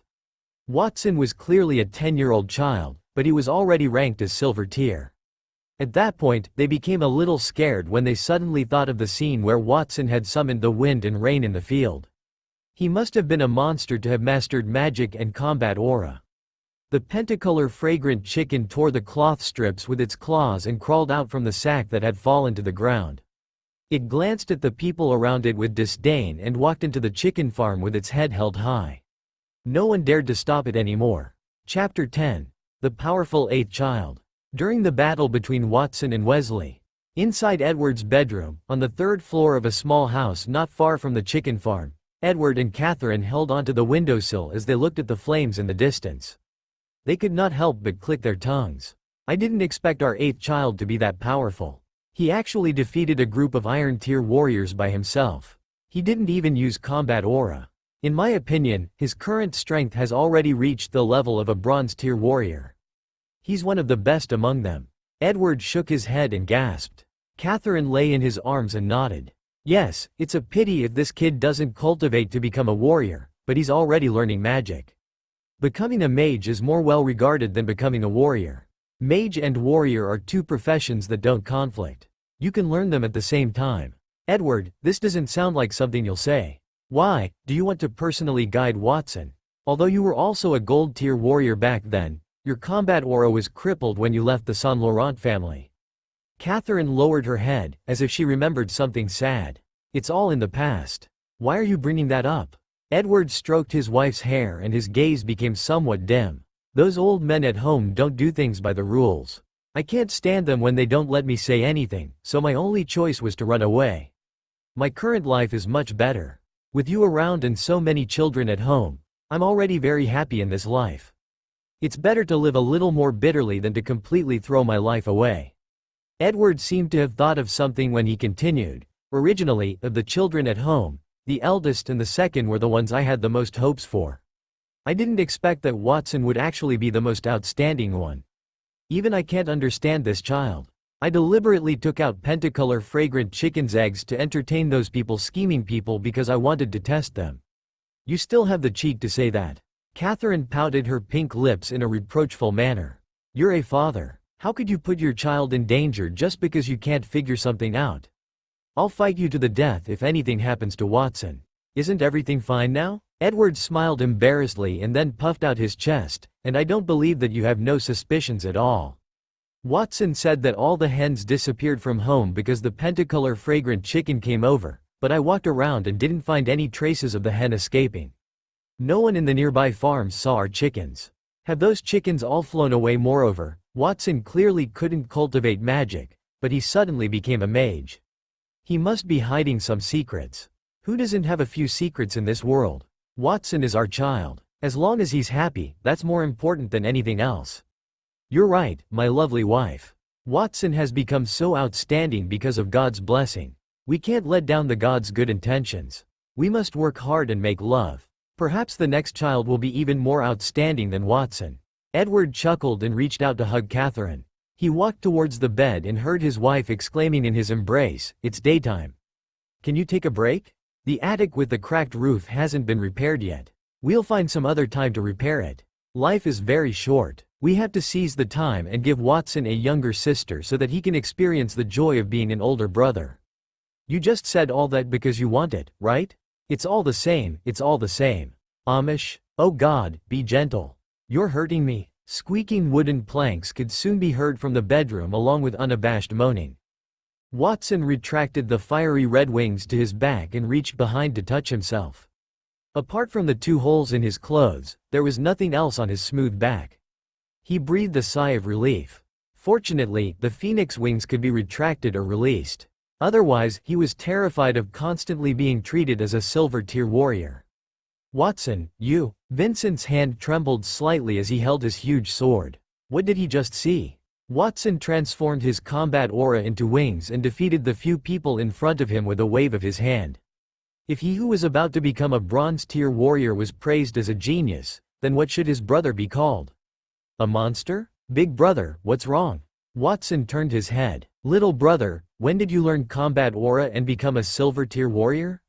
Why, I didn't know about it. Holding back the shock in his heart, Vincent complained in some dissatisfaction. Seriously, father didn't even send someone to inform me about such an important matter. Why would he have gone out to work if he knew that Watson was a silver tier warrior? A person who became a silver tier warrior at the age of 10 would become a gold tier or platinum tier powerhouse in the future. Only one such genius existed every 10 years in the entire Holy Dragon Kingdom, not to mention the fact that their area was a remote area on the eastern border of the Holy Dragon Kingdom. Watson would definitely be treated as a boy wonder there and would be fought over by all the big farms. Vincent did not need to go so far as to put himself through all that trouble just to get married and end up harming his own family. I just recently cultivated and father doesn't know either. Let's not talk about this for now. What are you going to do with these thieves, big brother? Watson smiled shyly and gave his big brother a look, indicating that there were still people in front of him. Vincent came back to his senses and stabbed the huge sword in his hand into the ground. He swept his gaze across Wesley's group with a complicated expression. Those people were all his former colleagues. Although they looked down on him, he did not resent them that much. He most certainly would not be able to return to the farm after all that had happened, and he could not kill those people either. After all, everyone in the farm knew that they had followed him home, and if none of them returned, the blame would fall squarely on Vincent. What should he do? Seeing Vincent's silence, the other 4 guards, aside from the unconscious Wesley, began to panic. They thought that the other party was going to kill them to silence them, so they all knelt on the ground and begged for mercy. Vincent, my brother, we drank together before. Have you forgotten? You mustn't kill me. This was Captain Wesley's idea. He was greedy for your chicken. We just couldn't resist him. Yeah, my wife was pregnant recently too. She's still waiting for me to go back and hold the baby. I'll do anything as long as you let me go. The group of people hated Wesley to death. The family was kind enough to give them a place to stay and even fed them precious eggs. How could they be so ungrateful? They raised their heads to look at Watson, then lowered their heads again. The silver tier powerhouse of a boy seemed very kind. Watson, these people didn't commit any serious mistakes. Let them go back. They can explain everything to the farm, Vincent said hesitantly. Okay, I'll listen to Big Brother. Why aren't you guys leaving yet? Go back and tell Master List about this. Tell him that Wesley became unreasonable and wanted to covet my family's property. He has already been punished by my 8th sibling. From today onward, I have nothing to do with the farm. The care given to me by Master in the past is now even after what happened. Vincent turned his head and snorted coldly. The 4 guards hurriedly got up and dragged the fainted Wesley as they prepared to leave. Wait! At this moment, Watson reached out to stop them. The 4 guards were on the verge of tears. What else do you want to do? The death penalty can be avoided, but the punishment cannot be escaped. Leave your armor, swords, and valuables behind. Watson waved his hand, and the 4 guards looked at each other. What else could they do when a silver-tier powerhouse had spoken? They immediately took off everything down to their underpants only, leaving behind armor, swords, and some copper and silver coins. They pulled Wesley, who did not even leave his underpants behind, and fled in a panic. Watson, aren't you going a little too far? Why don't you leave a piece of clothing for them?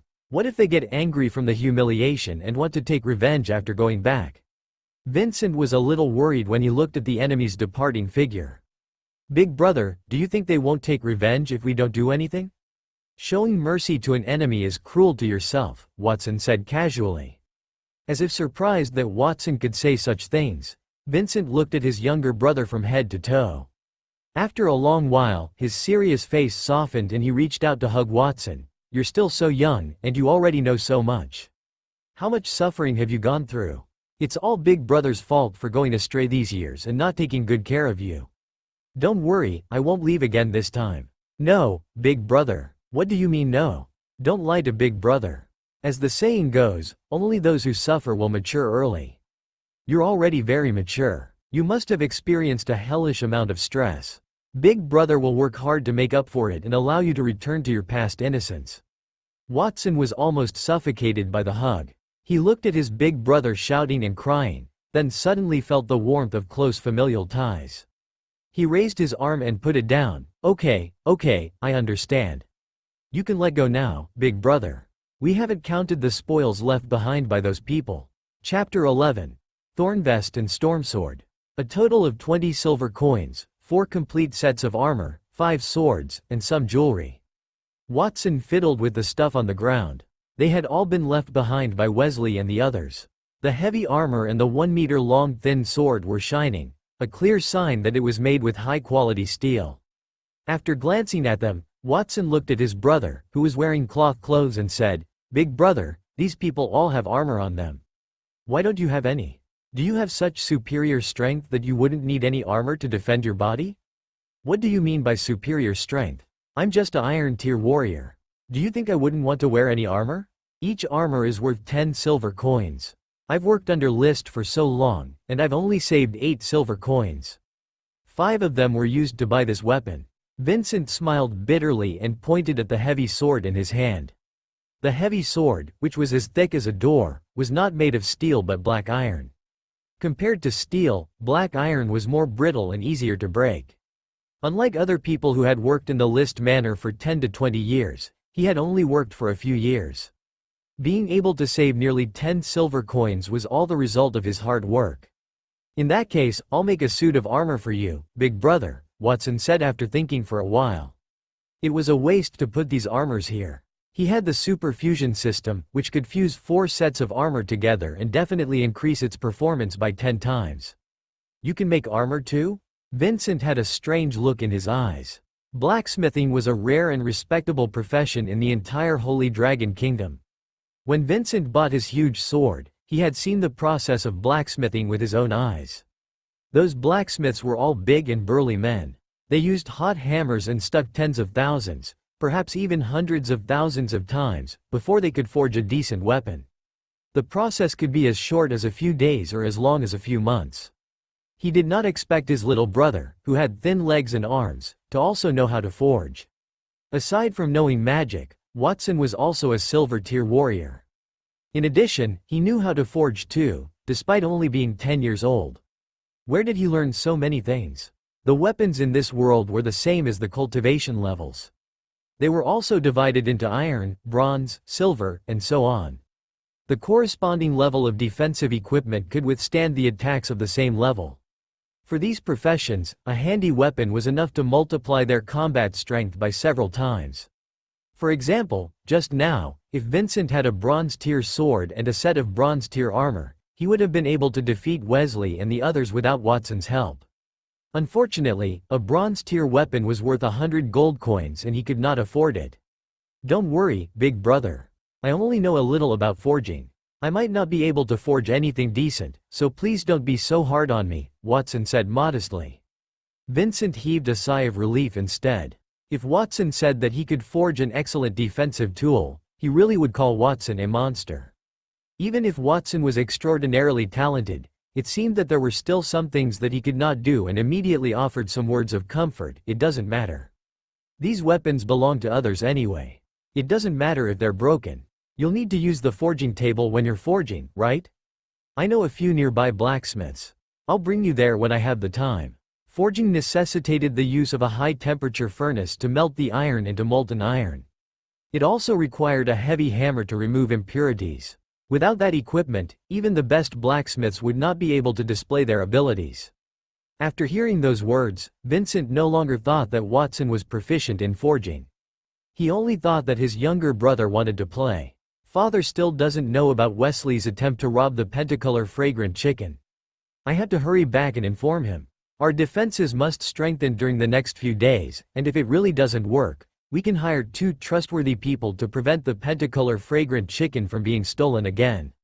Because of what had just happened, Vincent became very concerned about the Pentacolor fragrant chicken. After leaving a few words, he turned around and left. Seeing his big brother leave, Watson sat cross-legged on the ground. Other people needed a forging table to forge, but the superfusion system meant that he did not need to go through that much trouble. He could not explain to his big brother about the system though, so the first thing he would do was fuse the armor there and give it to his big brother after a period of time. Then, he could pretend that he had secretly found someone to forge it. At that moment, the attributes of several pieces of armor floated in front of his eyes. Iron tier armor. Refined steel armor. Effect. Able to withstand attacks from iron tier individuals. Master, do you wish to fuse the armor in front of you? Fuse. Watson nodded, and the few pieces of armor in front of him immediately turned into white glow along with a whooshing sound. They collided together, then formed a vest covered completely with barbs. It then glowed with a thick bronze light. Fusion successful. Master has obtained bronze tier armor, thorn vest. Bronze tier armor, thorn vest. Effect. Able to withstand the attacks of bronze tier individuals. Additional effect. Repels 50% of the opponent's attacks, weakening the effect of attacks that are above bronze tier. After sizing up the thorn vest, Watson put it on his back. He realized that it was a little big, so he wore it loosely.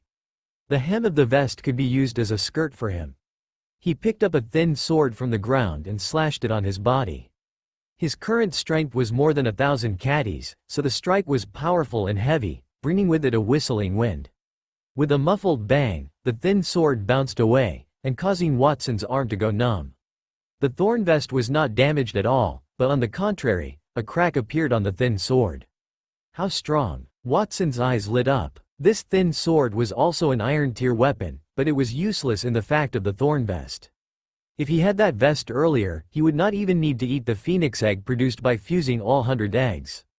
He could just stand there and allow Wesley's group to attack. Retaliating was unnecessary for him to make those guards kneel. Watson touched the thorn vest fondly and took it off. Although the defensive equipment was good, he had already promised to make armor for his big brother. Moreover, the vest was too big. It was better to let his big brother with 8-pack abs wear it. After fusing the armor, Watson looked down and saw that there were 5 thin swords on the ground. Not one to let them go to waste, he fused them all. Fusion successful. Master has obtained a bronze tier weapon, storm sword. Bronze tier weapon, storm sword. Effect. Capable of breaking through the defense of bronze tier individuals. Additional effect. When used, the blade will automatically compress the air, forming a sharp wind blade. The farthest attack can reach a range of 10 meters. On his second look of the 5 thin swords fused together, their size had more than doubled and it appeared to be a green longsword. Watson picked it up and waved it twice. A layer of flowing wind on the sword turned into a sharp blade, cutting through the air and leaving a crack on the ground. Watson could not help but smile when he saw that. The attack power of this sword was comparable to that of Wesley's. In other words, a weak person who obtained that sword could possess the same strength as Wesley. It was unsurprising then, that so many people were eager to get good weapons. After that, Watson fused the clothes and jewelry left behind by Wesley's group to obtain a dust-repelling clean clothes and an ethereal necklace that could soothe the mind. Unfortunately, they were both iron tier. He hung the necklace around his neck and was prepared to wear that loose robe as his pajamas. His family was so poor, and as the eighth child, he had to understand the principles of thriftiness. Not far from him, outside the chicken farm. What did I see? Vincent hid behind the low fence and stared at Watson with his mouth agape. The armor disappeared and turned into a vest. The thin sword also turned into a bronze tier weapon. They're being forged into a weapon without a forging table. How did this happen? He had meant to leave, but suddenly remembered a question. He earlier saw Watson bringing out 100 eggs, which suddenly disappeared and turned into a small ball. He wanted to ask how it was done, but he saw the scene before he could go back. Vincent felt that his worldview had collapsed. Chapter 12. Zeke and Zenoa were kidnapped. After fusing the weapons, Watson sprinkled a handful of chicken feed on the pentacolor fragrant chicken. He then returned home with a bronze tier thorn vest and the storm sword, which he was prepared to give to his big brother in a few days. When he went downstairs, he saw his big brother explaining to his father about Wesley and the others. There's no need to mention such a small matter. I'm a baron after all. Just a rich man with a little money. What can he do to me? With you and Watson around, there's nothing to worry about. Catherine is still waiting for me. I'll go back first. Edward's tone sounded distinctly sour when he mentioned List. Father, there's something else I want to tell you. It's about Watson. Vincent hesitated. Just as he was about to explain, he shut his mouth after suddenly seeing Watson walk out of the room. What is it you want to say? Edward asked in puzzlement. Watson also pretended not to know anything and walked over.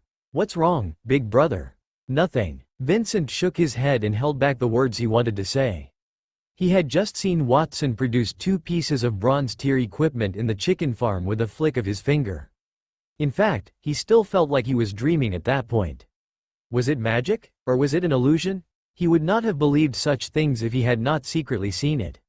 If someone told him that there were people in that world who could forge bronze tier equipment without forging, he would treat it as a complete joke. His father probably would not believe it even if he said it. With such an ability, the equipment could be sold, a large sum of money could be earned, so long as Watson kept forging. At the thought of what Watson said about knowing a little about forging, Vincent felt lost for words. If that was what Watson meant by knowing a little, the other blacksmiths would be completely useless. Feeling that there was no point in saying anything more, Vincent shook his head again.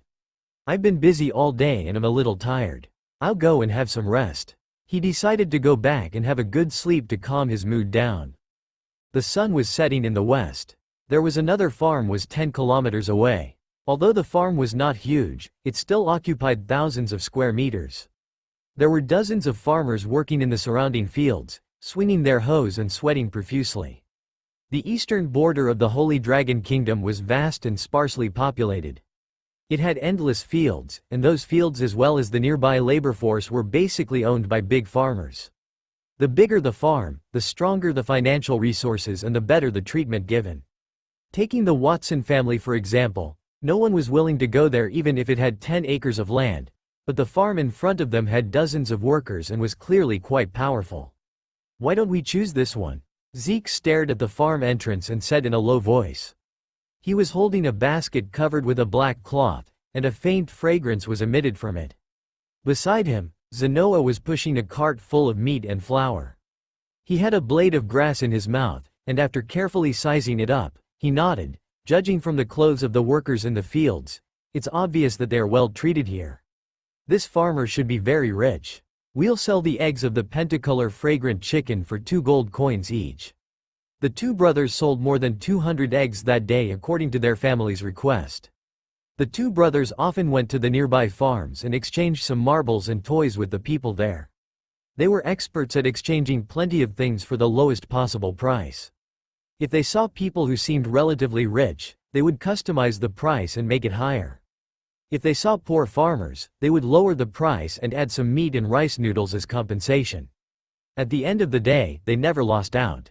It was precisely because Edward knew their abilities that he was not too worried about handing the eggs over to them. In half a day, they had already visited more than 10 farms within a radius of 10 kilometers. They successfully sold 100 eggs, received 150 gold coins and a cart of food. After they finished selling the remaining eggs, they could go back with twice as much gold coins as they had expected. Zeke, this family's owner, might not accept it if the price is too high. Zenoa, at times like this, we need to cooperate and strike bargain. The two brothers looked at each other and smiled. They walked into the farmland, which erupted in exclamation within a short time. What did you say? These are the eggs of the pentacolor fragrant chicken? A dark-skinned farmer stared at the 2 eggs in Zeke's hands. He swallowed his saliva and cried out in surprise. What is a pentacolor fragrant chicken? You can only get 1 egg at the price 2 gold coins. Is this some kind of golden egg? Someone beside him asked. They were mere labor farmers who had never read a book, so most of them had never seen the world. However, there were also some people who had been to nearby towns and were more knowledgeable. On hearing that, he explained, the pentacolor fragrant chicken is a kind of gold-tier magical beast. It doesn't have much fighting strength, but the eggs that come out of it can prolong one's life and increase one's strength. It's said that the royal family of the Holy Dragon Kingdom has a chicken farm, and some of the great nobles are also raising this kind of chicken in private. So powerful, but I don't have that much money. It doesn't matter if you don't have it. Everyone, take all the money you have and pool it together. Let's see if it's enough to buy 2. Zeke tried to urge them. Zenoa followed suit. Eating 1 egg can increase your lifespan by several years and increase your strength by more than 100 caddies. You can buy 1 first and share it with others, then see if we're lying. We only have 10 eggs. They're all from the nobles of Monty Town and are sold on a first-come, first-served basis. Monty Town was the nearest town to the border. It was said to be very prosperous, though they had never been there before. Zeke and Zenoa were well aware of the reasoning behind not revealing one's wealth. Whenever they went to a farm, they sold 10 eggs at most. They lied and said that they had picked them up from town and would not sell even 1 more. That way, no one would try to have any ideas about them. Quick, everyone, take out your money. The group of people discussed and they from their pockets the money they had worked hard to save. They gathered it together to discuss how they would split it later. As Zenoa mentioned, farmers relied on their strength to earn money. After eating the pentacolor fragrant chicken, they would be able to increase their strength and do more work. They would also be able to live for another 2 years. Why would anyone decline such a good thing? In a short while, the dozens of farmers present had gathered more than 180 silver coins. The 2 Singh brothers could only bear the pawn and sell the 2 eggs. After that, they said, there are still some eggs left.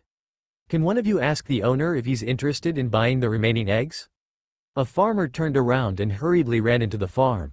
As he ran, he shouted, Master Miles, there's people outside saying that there have 8 pentacolor fragrant chicken. Do you want to buy them? Pentacolor fragrant chicken eggs? Such a valuable thing. He's not a swindler, right? A middle-aged man with a rich build and dressed luxuriously walked out and followed his farmer to the outside of the farm. He stared at Zeke and Zenoa before frowning. As a farmer, Miles had naturally heard of the name of pentacolor fragrant chicken. In fact, he was in the magical beast business, but had never seen such a precious magical beast with his own eyes. Where did those 2 youths in shabby clothes get the eggs? So you're the landlord here. These eggs were secretly picked up by us from Monty Town. The price is 2 gold coins per egg, but you can get all them for 15 gold coins. Zeke took out 8 eggs and said generously. The remaining eggs were hidden under the rice noodles in the cart. One would not be able to notice them if one did not look carefully. Monty Town? Are you sure? Miles had a strange look on his face. I just went to Monty Town a few days ago. I haven't heard of anyone who got pentacolor fragrant chicken. We met a passing caravan and picked up these eggs from behind their car. So, they might not be from Monty Town. Zeke and Zenoa looked at each other and said telepathically, it doesn't matter how the eggs came. Are you going to buy them or not? If not, we'll leave. Buy? Why wouldn't I buy? Tell me, did the caravan leave from the Monty Town's north gate or south gate? South gate. Hee, there are only 2 gates in Monty Town. Where did that south gate? You've never been to Monty Town. Men, arrest these 2 swindlers. Miles deliberately tested them and found out that they were lying. He sneered and waved his hand. Dozens of farmers around him immediately picked up hoes and rushed up maliciously, much to Zeke and Zenoa's dismay. Chapter 13. Water Fairy Group Summon. Master, we've captured the 2 youths and found more than 100 caddies of rice and flour, dozens of caddies of pork, mutton, and beef, 150 gold coins, and most importantly, more than 90 pentacolor fragrant chicken eggs. A farmer respectfully knelt in front of Miles and licked his lips as he spoke. More than 90 pentacolor fragrant chicken eggs. He had just bought one with a few of his fellow farmers and had only taken a bite to taste it. With that alone he could feel his body turn warm and his strength increase by at least 10 pounds. If a fraction of an egg had such an effect, the farmer did not even dare to think more if he ate even more eggs. If he had known that these swindlers had that many eggs, he would not have spent all the money earlier. Fortunately, Master Miles was wise and smart. He saw through the tricks of these 2 little swindlers and captured them, so the money he spent would naturally be returned. With this thought in mind, the farmer carefully sized up Miles, who was sitting on the tall chair. He found that Miles was holding his face with the back of his hand, and his eyes were drifting somewhere. Master? Master Miles? Miles came back to his senses after being called out. Find someone to move these things into the manor later. Don't tell anyone that we have captured these 2 children. As a secret reward, I will give the person who did it just now 1 pentacolor fragrant chicken egg.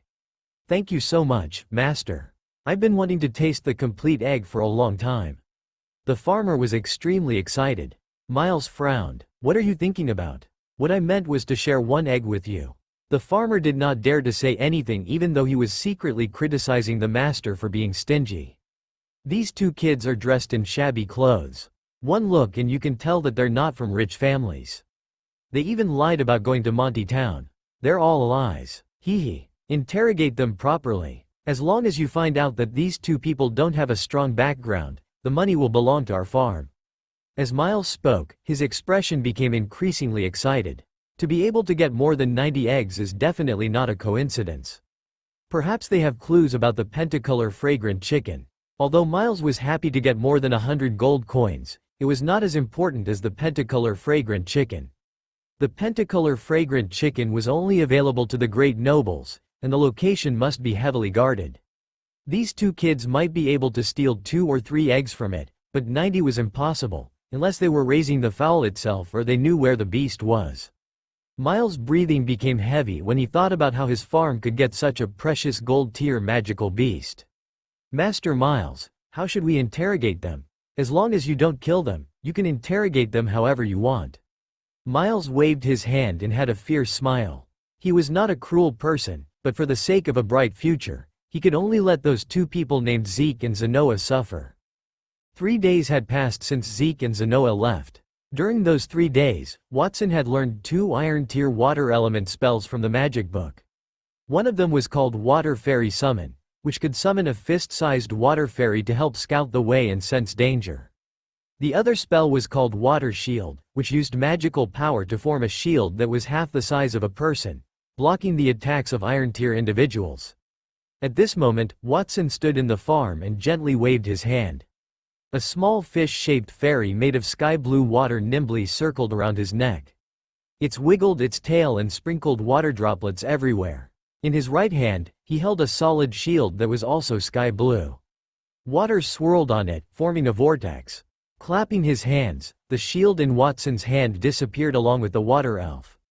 He sighed and said, that basic magic theory only records 4 iron-tier spells. There are a few other spells with different attributes, but I can't learn them either. One could only learn corresponding spells if one possessed a specific elemental talent. Therefore, he could only learn water element spells. Moreover, there was only one basic theory of magic in his family's magic book. However, he was fortunate to have the super fusion system. Let me see what these 2 iron-tier spells can merge into. System: Initiate Fusion. Master has successfully merged the iron-tier spells, Water Fairy Summon and Water Shield, into a bronze-tier spell, Water Fairy Group Summon. Bronze-tier spell. Water Fairy Group Summon. Effect: Summons water fairies ranging from 1 to 100. Each of them has the iron-tier combat power. They can explore an area of 1,000 meters, and can also be merged into magic weapons such as knives, swords, shields, axes, and so on, causing great damage. Upon successful fusion, the specific contents of the spell appeared in Watson's mind. Unlike the 2 Iron Tier spells that he had learned after 3 days of hard work, the spells that were produced by the system fusion did not require him to study. They had already been refined to reach their peak.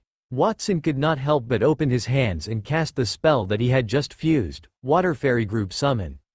A blue fish that looked the same as before floated beside him. Then, the number of blue fish increased and became 100, spanning 10 meters all around Watson.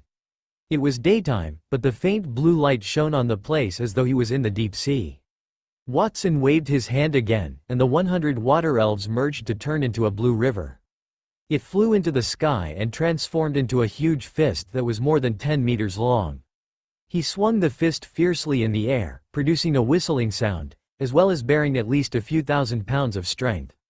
Then, the fist loosened and turned into a palm, slamming hard on the ground. Boom! Cracks that were several meters long appeared on the earth. Watson's body rose up as well. The palm turned into a giant sword and an axe, destroying the ground with wild abandon. Cluck, cluck, cluck. The pentacolor fragrant chicken, which was strolling in the chicken farm, let out a puzzled cry and avoided Watson from a distance. It did not know what its master was thinking. No wonder mages are known to have the strongest attack power of all classes. After wreaking havoc for a few minutes and staring at the half-destroyed ground, Watson's body shook, and a sense of weakness came from his soul. Ordinary bronze-tier warriors could kill people from 10 meters away, but that was using movement techniques and sword skills. Being able to kill a few people at one time was already good enough, but it paled in comparison to the enjoyment of killing someone using a 40-meter-long machete. When the water fairy's magic weapon smashed down, a great number of people would have died. I can already be considered a bronze-tier mage now, but this still isn't enough. I wonder what effect it will have when I combine the 2 bronze-tier spells I have now. Watson rubbed his chin and pondered. He was considered strong among bronze-tier mages after mastering 2 bronze-tier spells, but it was still not enough. A few days ago, Wesley came to rob their chicken, and in a few days, it might be List who came. It was important that he became stronger. Before he could continue fusing, his brother's voice suddenly sounded. "What have you been doing, Watson? Father asked me to see if there was an earthquake." His brother, Vincent, stood helplessly 10 meters away and stared at the messy farm. The corner of his mouth twitched. He had been taking care of the pentacolor fragrant chicken for the past few days. He knew that his brother was experimenting with magic, but what kind of magic was so powerful that it could cause an earthquake-like noise? "Big brother, I'm studying Iron Tier magic.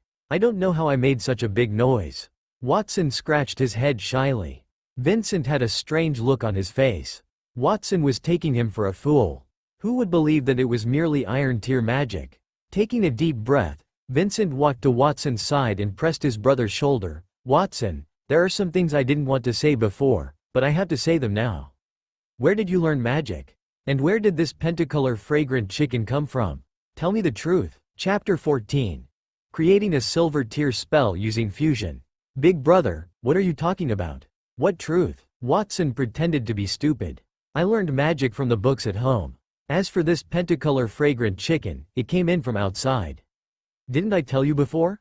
Watson. Vincent's eyes were sharp, and his expression became more and more strange. "Are you going to lie even to your big brother?" He had seen Watson fuse 2 pieces of bronze tier equipment right before his eyes and acted as if he knew nothing in the past few days. He wanted to see when his younger brother would finally come out with the truth and what kind of excuses would be used. Vincent had originally been very calm, but he could no longer contain himself after seeing the magic that Watson researched. Vincent was not envious of the 10-year-old child who possessed magic and warrior qualities that far surpassed his own, as well as had knowledge about other curious things. He just could not help feeling curious. Watson could not even manage to come up with a better excuse. Vincent had read all the books in the house, and there was only one magic book that detailed iron-level magic. It could not possibly be that powerful. "All right, big brother, I admit that the magic I studied did not come from books, but..." Upon noticing that his big brother had discovered something unusual, Watson hesitated and did not know whether to reveal everything about the system. They were all family. It would be risky if he told them, but it would not have that much of an impact. Should he just reveal everything? At that point, Vincent had already opened his mouth. I know. Behind you is a powerful mage who's imparting his knowledge to you. Right? Watson swallowed back the words that were about to come out of his mouth. What powerful mage? How did his big brother's line of thought function? He nodded and gestured for his big brother to continue. Even if magic is cultivated to a high level, it can never be as strong as a warrior's body. But rumor has it that some magic can stop the flow of time and prevent people from aging. It's common for some powerful mages to live for hundreds of years. These mages do not like to stay in one place and prefer to travel around the world. Don't tell me you met such a powerful mage and took him as your master? Vincent asked. In this world, it was common for the weak to take the strong as their master. Strong individuals needed someone to pass on their legacy and serve them. Watson must have been lucky to meet such a person, as nothing else could explain how Watson knew magic was not recorded in the books. Could it be that Watson had learned it himself? Impossible. Even a mage as strong as Platinum Tier or Diamond Tier could not comprehend magic. The answer was obvious after excluding those factors. Lying isn't a good habit, Watson. I hope that you'll become a more honest person in the future. Even if you secretly took a powerful mage as your master, there's no reason to hide it. It's a good thing that he's willing to teach you magic. When will you invite him here so we can treat him as well? My master is old and likes peace and quiet. He's very elusive too, so even I can't find him. Seeing that Vincent was all but certain that Watson had a master, Watson simply played along with it. The strong are always mysterious, I can understand. Maintaining a sense of mystery was a common problem for the strong, so Vincent did not care. He pointed at the pentacolor fragrant chicken that was striding valiantly in the chicken farm. This pentacolor fragrant chicken was also given to you by your master, right? You're right, big brother. Watson could only nod. You've noticed that too. Big brother, you're really you. HMPH, do you think my years as a wanderer have all been for nothing? All else aside, my discerning judgment has never been surpassed. Vincent put his hands behind his back and puffed out his chest. It's easier if you just be honest. You should continue your training. Remember to invite your master over for a meal the next time he comes. After saying that, Vincent walked out of the chicken farm with the truth that he had obtained, but then stopped after taking 2 steps. Oh right, about the armor that you said you were going to forge a few days ago. Don't worry, big brother. I've already handed the armor and weapons to my master. I believe he'll be able to forge it with magic in 2 days. He did not expect that his big brother would think up an imaginary master and attribute all the actions to him. It was good though, as he did not need to explain further. Still lying to me? You say you learned magic from your master, but you forged the armor and weapons yourself.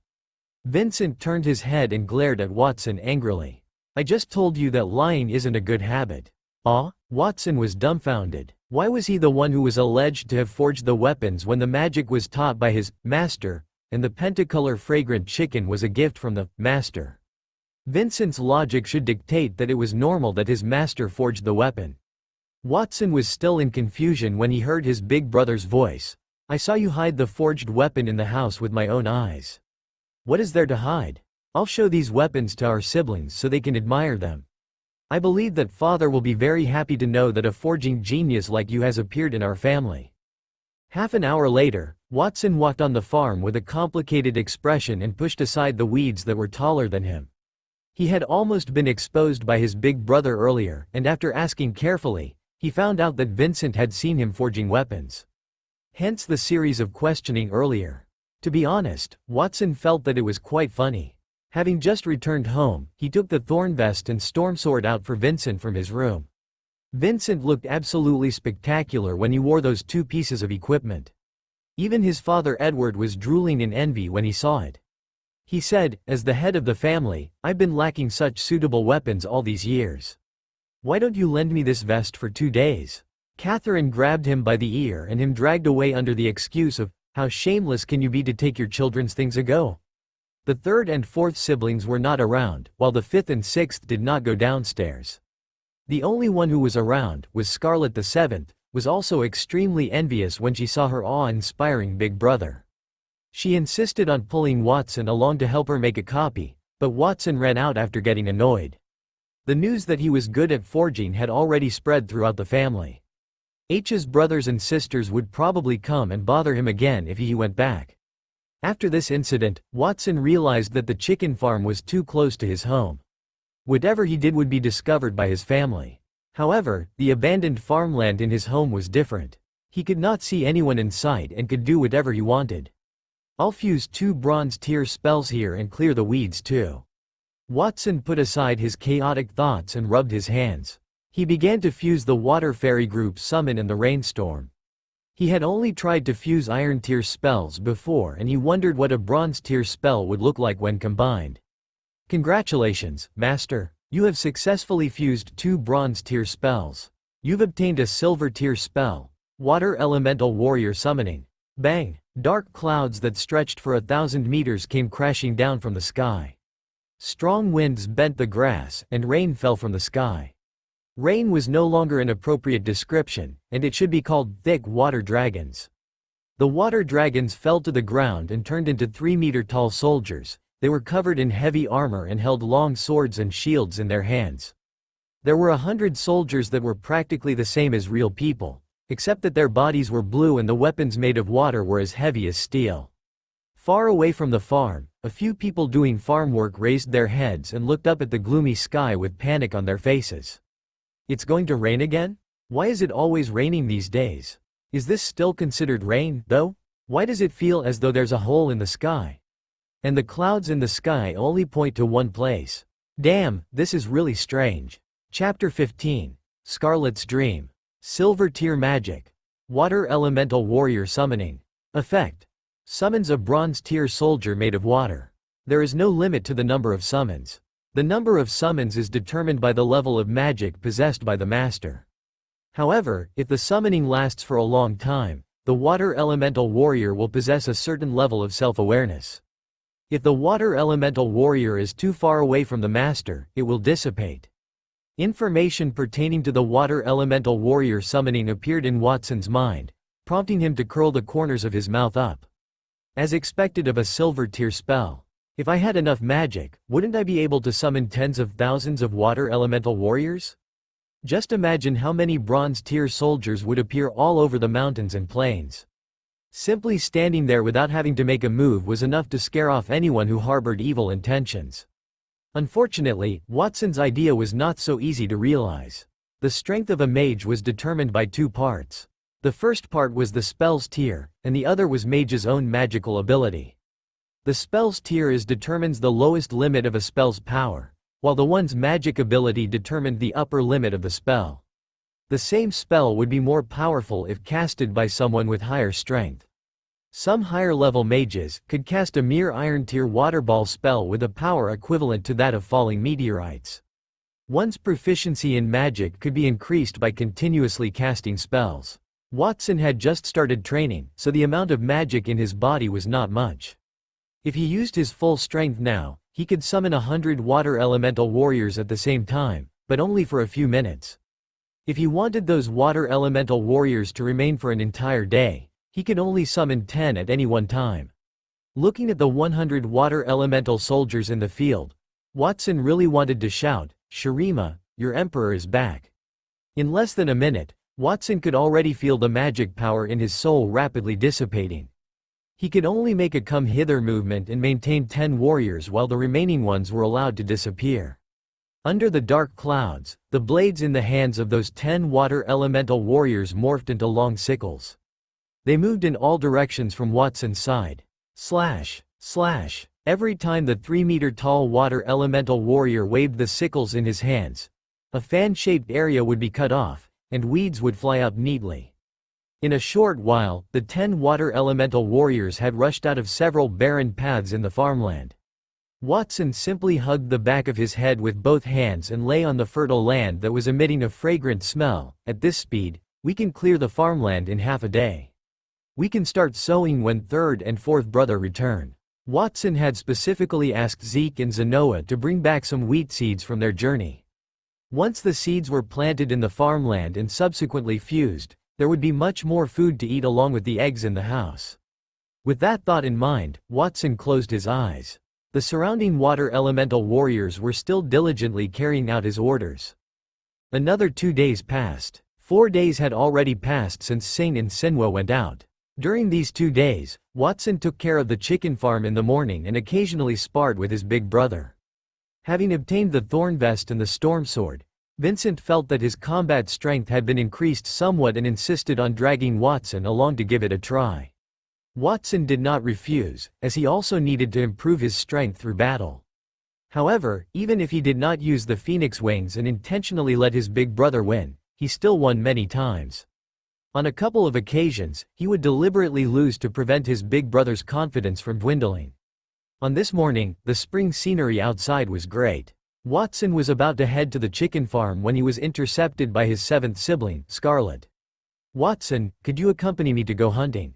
Scarlet carried a hard wooden bow on her back. The bowstring crossed her newly developed chest, forming two beautiful curves. Scarlet's face was flushed from having eaten well these few days. Watson admired his sister's beauty. Girls developed earlier than boys. The 11-year-old Scarlet was only slightly shorter than him. Of course, admiring was all he could do, as his body was still that of Scarlet's younger brother even if his soul did not belong to that world. "I still have to take care of the chicken farm." Before Watson could finish his words, Scarlet had already walked up to him in dissatisfaction and grabbed his shoulder. "Big brother will take care of the chicken farm. There's no need for you to be there. Big brother has obtained 2 pieces of bronze equipment these few days, and he's getting arrogant. When are you going to forge one for me?" Scarlet took a glance at the simple wooden bow behind her. Mentioning that alone was enough to make her angry. She had always been the one who brought Watson out to hunt and she came first. Whether it was treating Watson well or to keeping Watson company, she had been the first to do all that, so why was it that when Big Brother returned, he had received so many benefits from Watson, yet she had received nothing? It was unfair. "Wait till I have the time." Watson did not have any materials as of then, so he naturally could not fuse any weapons. "HMPH, I think you're being biased. I'm going to ask you again. Are you going hunting with me or not?" Watson had a helpless look on his face after having his ears pulled tightly by Scarlet. What else could he say? "I'll go with you. Stop pulling, it's very painful." "Watson, quick, look, I've shot 2 rabbits." Scarlet ran through the forest and carried the 2 snow-white rabbits back. Each rabbit had a sharp wooden arrow stuck in its head. Hunting animals was not that easy under normal circumstances, but her bountiful success was due to having eaten the pentacolor fragrant chicken's eggs in the past few days. The result was an strength increase of several hundred catties. They were at a place called the Misty Forest, which was situated not too far north from the Watson residence.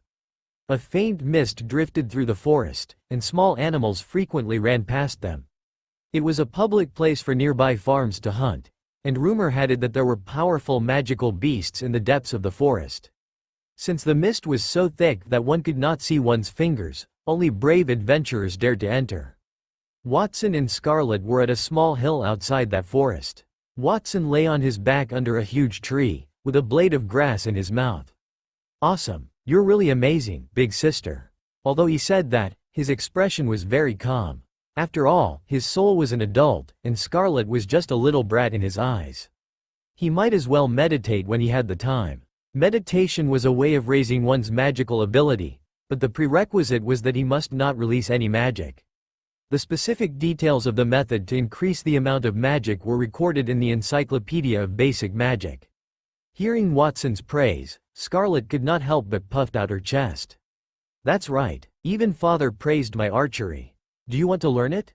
"I'll pass." Watson refused, but Scarlet walked begrudgingly to his side. "I know you're learning magic, but don't underestimate archery. You can kill prey from 1,000 meters away with archery." "Can magic do it?" Scarlet's dream was to become a great archer. To become an archer, she had to sign a contract with an elf. However, money was required. Her family might not have had any money in the past, but with the pentacolor fragrant chicken, her desire was reignited.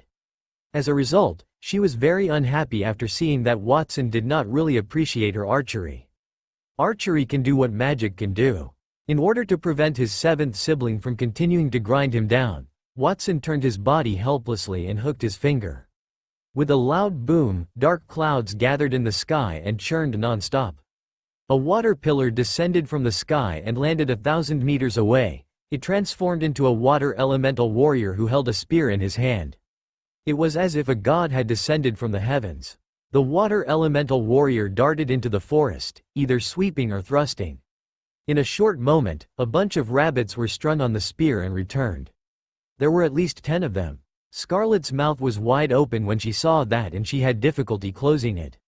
After working so hard to catch one rabbit, she had never expected that using magic could easily catch more rabbits. Lowering her head to take a look, Scarlet suddenly felt that the bow in her hand was no longer useful. She simply threw it aside and walked to Watson, shaking his arm. "Watson, teach me magic." Scarlet used to dream of becoming an archer, but that dream had since changed.